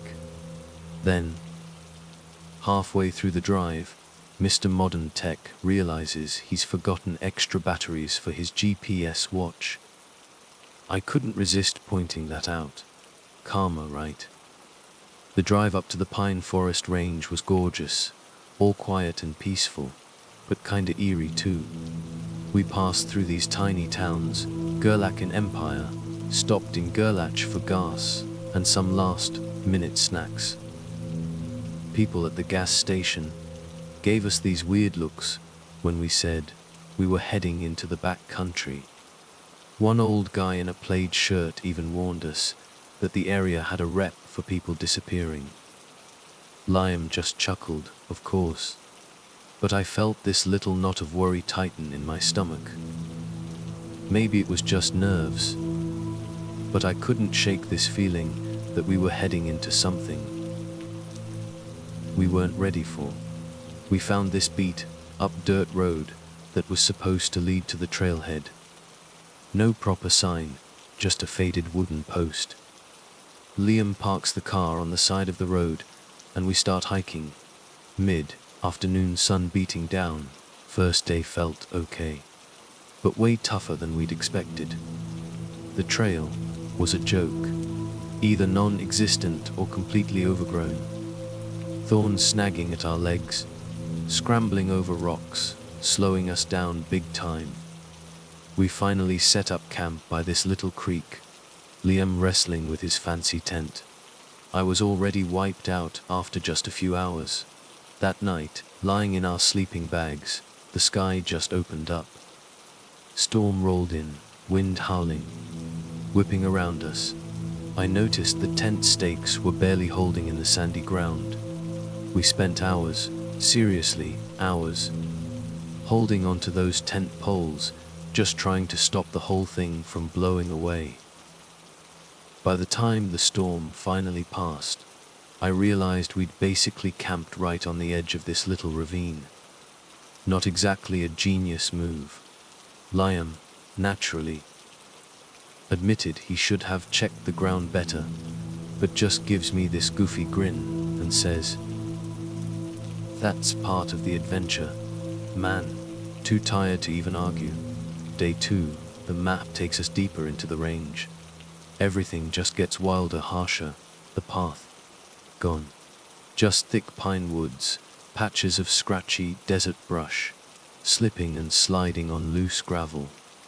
Water's getting low. Liam's fiddling with his super filter in this shallow creek.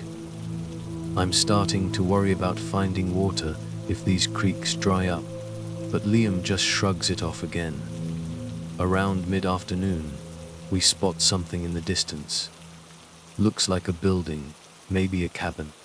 Thinking, rest stop. We head towards it. Big mistake. When we get to the cabin, it's basically falling apart.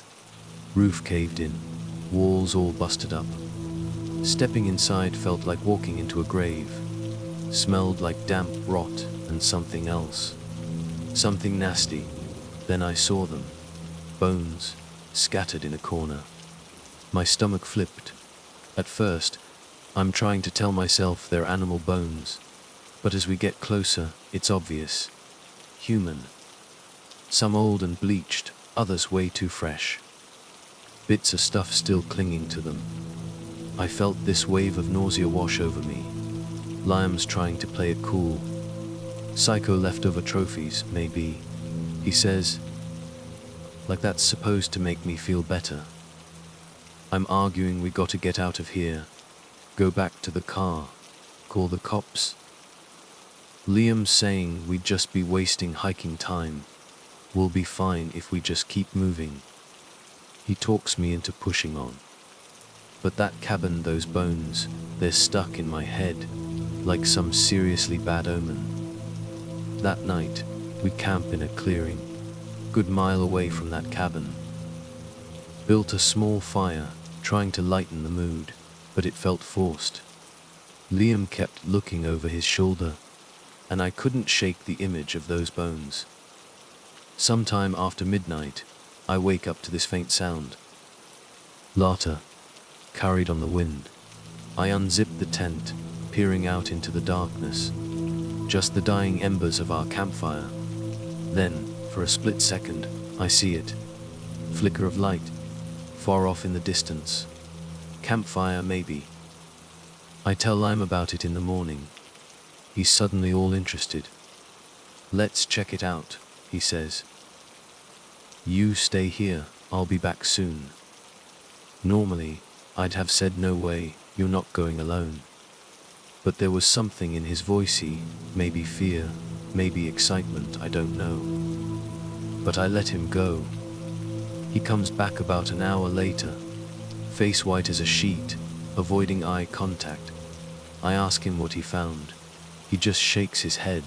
"Nothing," he mumbles. "Just some weird rustling. Animals probably."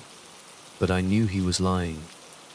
We pack up camp, tension thick enough to cut with a knife. Every step deeper into the woods, the forest gets denser, sun barely makes it through the trees. Then we start seeing them. Strange carvings on the pine trees, symbols I don't recognize.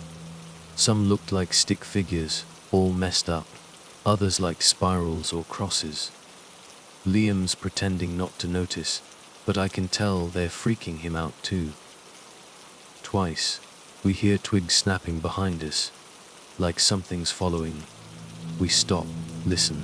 Silence, just the wind in the pines. Late afternoon, we almost walk right into him.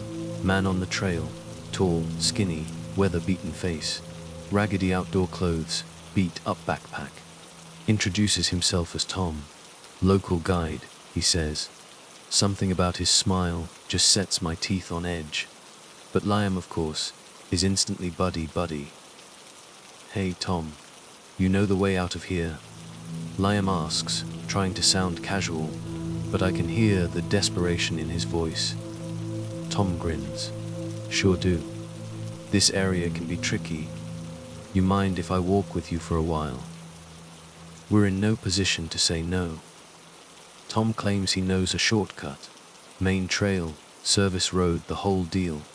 I see the relief flood Liam's face. Me. That nagging voice in my head is screaming, don't trust him. But what choice do we have? Tom leads us down into this narrow gully, rocky walls rising up on both sides. I stick close to Liam, who's firing off all these normal, everyday questions at Tom about the area. Tom's answering smooth as butter, but something feels off. Like he's mixing real facts with made-up stories. Then we pass another one of those carvings on a tree. Tom runs his fingers over it, gives us this toothy grin. Local legends, he says. Nothing to worry about. Dusk comes fast in that gully. Suddenly, we're in this clearing, surrounded by tall pines. Tom's insisting we camp there for the night. Says it's safe. Place looks exactly the same as everywhere else we've been. But he's acting like he knows something we don't. I try to convince Liam to keep moving, at least until we hit that main trail Tom was talking about.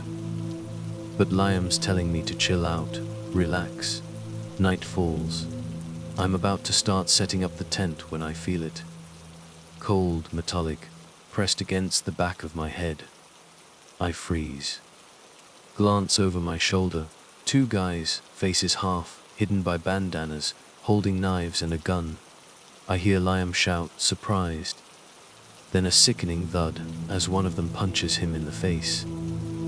Tom's just standing there, watching, same creepy grin on his face.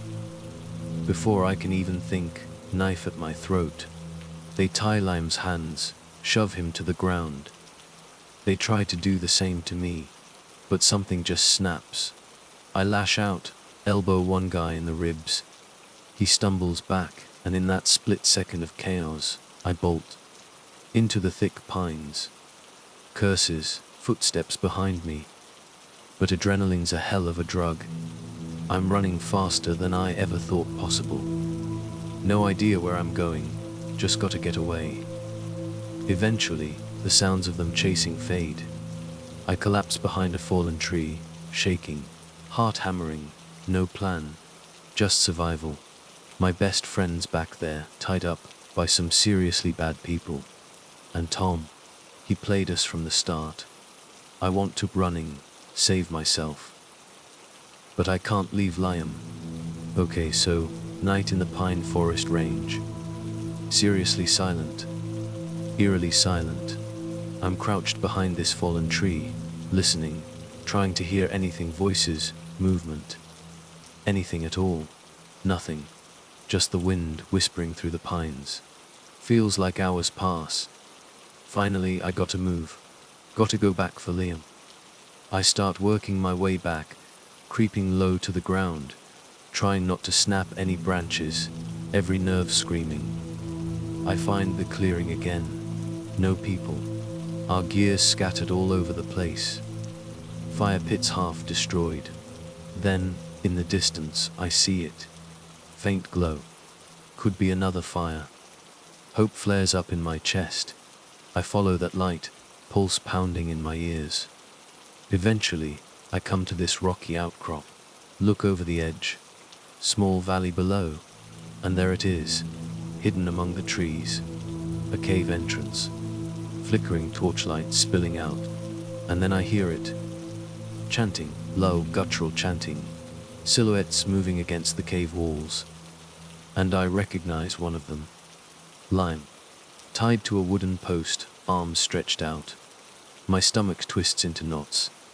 Horror just washes over me. Staying low, I creep towards the cave entrance. Smell hits me like a punch in the face. Decay. Rot. Overwhelming. Chanting gets louder. I peek inside. And there they are. Half a dozen figures. Faces hidden by masks. Animal skulls. Dancing around this crude altar. Pile of clothes in the corner. Backpacks, shoes, jackets. Then it hits me. We weren't the first. Those bones in the cabin, suddenly, it all makes sense. Sickening sense. I spot Tom. Standing near Liam. Speaking softly to him. Liam's head's lolling to one side, eyes half open. Looks like they've drugged him. Anger just explodes in me. Overriding the terror for a second. I scan the area, desperate for a weapon. Stack of wood near the cave entrance. And there, sticking out, an old axe. Hands shaking, I grab it. If these freaks are planning to do something unspeakable to Liam, I'm gonna stop them. I time my move between their creepy chanting. Creeping up behind one of the masked figures. Swing the axe. Hard. At his leg. Hear this sickening crunch. He collapses with a scream. Chaos erupts. Tom whirls around, eyes wide with fury. Glint of a knife in his hand. I lunge at him, but he sidesteps, quick as a cat. Another masked figure rushes me, wooden club raised.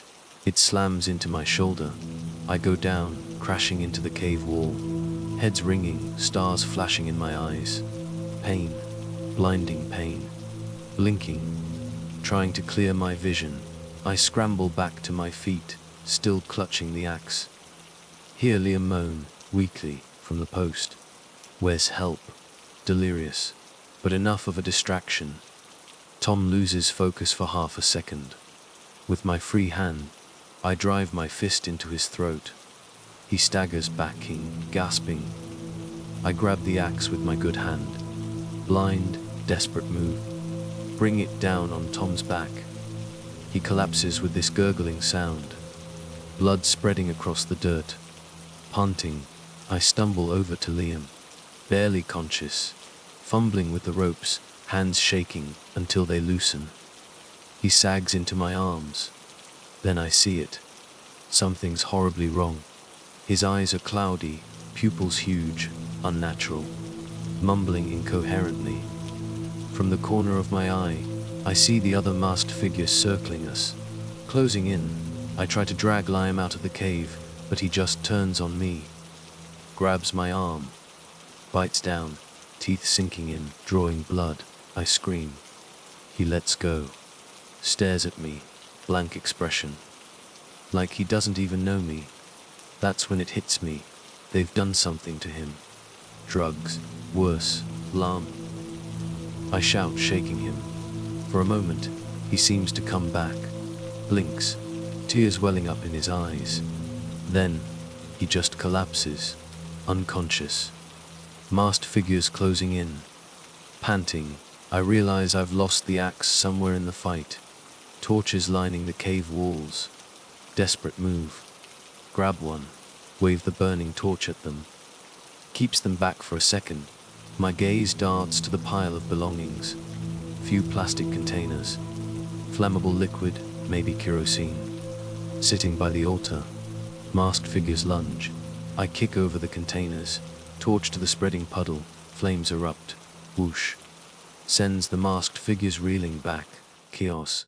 Smoke. Screams. I grab Liam under the arms. Pull him towards the entrance. Fire spreading fast. Licking at the cave walls. Devouring the stacked wood. Sparks flying everywhere, lungs burning, eyes watering. But adrenaline's still pumping, pushing me forward, outside, half carry, half drag Liam uphill, until we reach cover behind a boulder. From there, I look back, flames shooting out of the cave mouth. Few cult members stagger out, clothes on fire, horror show. Watching them roll on the ground, shrieking. One or two manage to limp into the woods. By then, Liam's out cold again. I lift him as best I can. Start the long, agonizing trek back. Wrist throbbing where Tom almost snapped it. Pretty sure I've fractured something. Making our way back, direction we came from. No sense of time. No sense of distance. Just gotta get Liam help. Hours in the darkness. Stumbling over rocks, branches tearing at my face. Arms then, dawn breaks, dirt rowing it. Ranger station. Finally, what happened next? Blur. Rangers. Ambulance. Rush to the hospital. Questions. Cops. Local law enforcement. I tell them everything. Cabin with the bones. The cult. Thompson Cave. The fire. Police. Search teams, they go out, come back. Cave. Scorched. Empty. No bodies. No cult. Pile of belongings. Gone. Just bloodstains. Blackened. Twisted metal. Could have been part of some altar, they said. Liam's in the hospital for 2 weeks. Whatever they gave him messed him up. Memory gaps. Physical weakness. Vaguely remembers being tied up. Doesn't remember turning on me. When I tell him about it, tears in his eyes. I tell him it wasn't his fault. Cops don't press charges, of course. Local news picks up the story, briefly. Hiker claims encounter with cannibal cult. No bodies, no witnesses but me and Liam. Case fizzles out. Still have nightmares. Close my eyes, I see that cave. Torchlight, half, hidden horrors. Flicker of madness in Liam's eyes. He's recovering. But we don't talk much these days. Part of me still resents him for dragging me into that nightmare. Though I know it's not fair. We both did what we had to do. Went back to the Pine Forest Range once. Few months later, broad daylight. 2 park rangers found the burned remains of the cave. Black scorch marks on the rocks. No bones, no masks. No sign of Tom or the others. Rangers shrug. Drug operation gone bad, maybe. But my gut tells me there's more out there. In those mountains. Darkness no one wants to believe is real. I'm sharing this so people understand. Terrible things can hide in the most remote corners of our world. We think we're safe. Civilized, phones, cars, laws. But out there, in the wilderness, where signals fade, roads are just suggestions. You learn how thin that veil of safety really is. Learned it the hardest way possible. Still live with the question, were they really cannibals? Did they do that to everyone who stumbled across their path? Maybe, may not. But the bones I found, the terror I felt, the nightmares, they tell me the truth is worse than anything I can even say out loud. So, if you ever think about wandering too far off the beaten path in Nevada, especially around the Pine Forest Range, think twice. And if someone promises you a shortcut, don't trust them. Sometimes, the cost of that shortcut, it's your soul.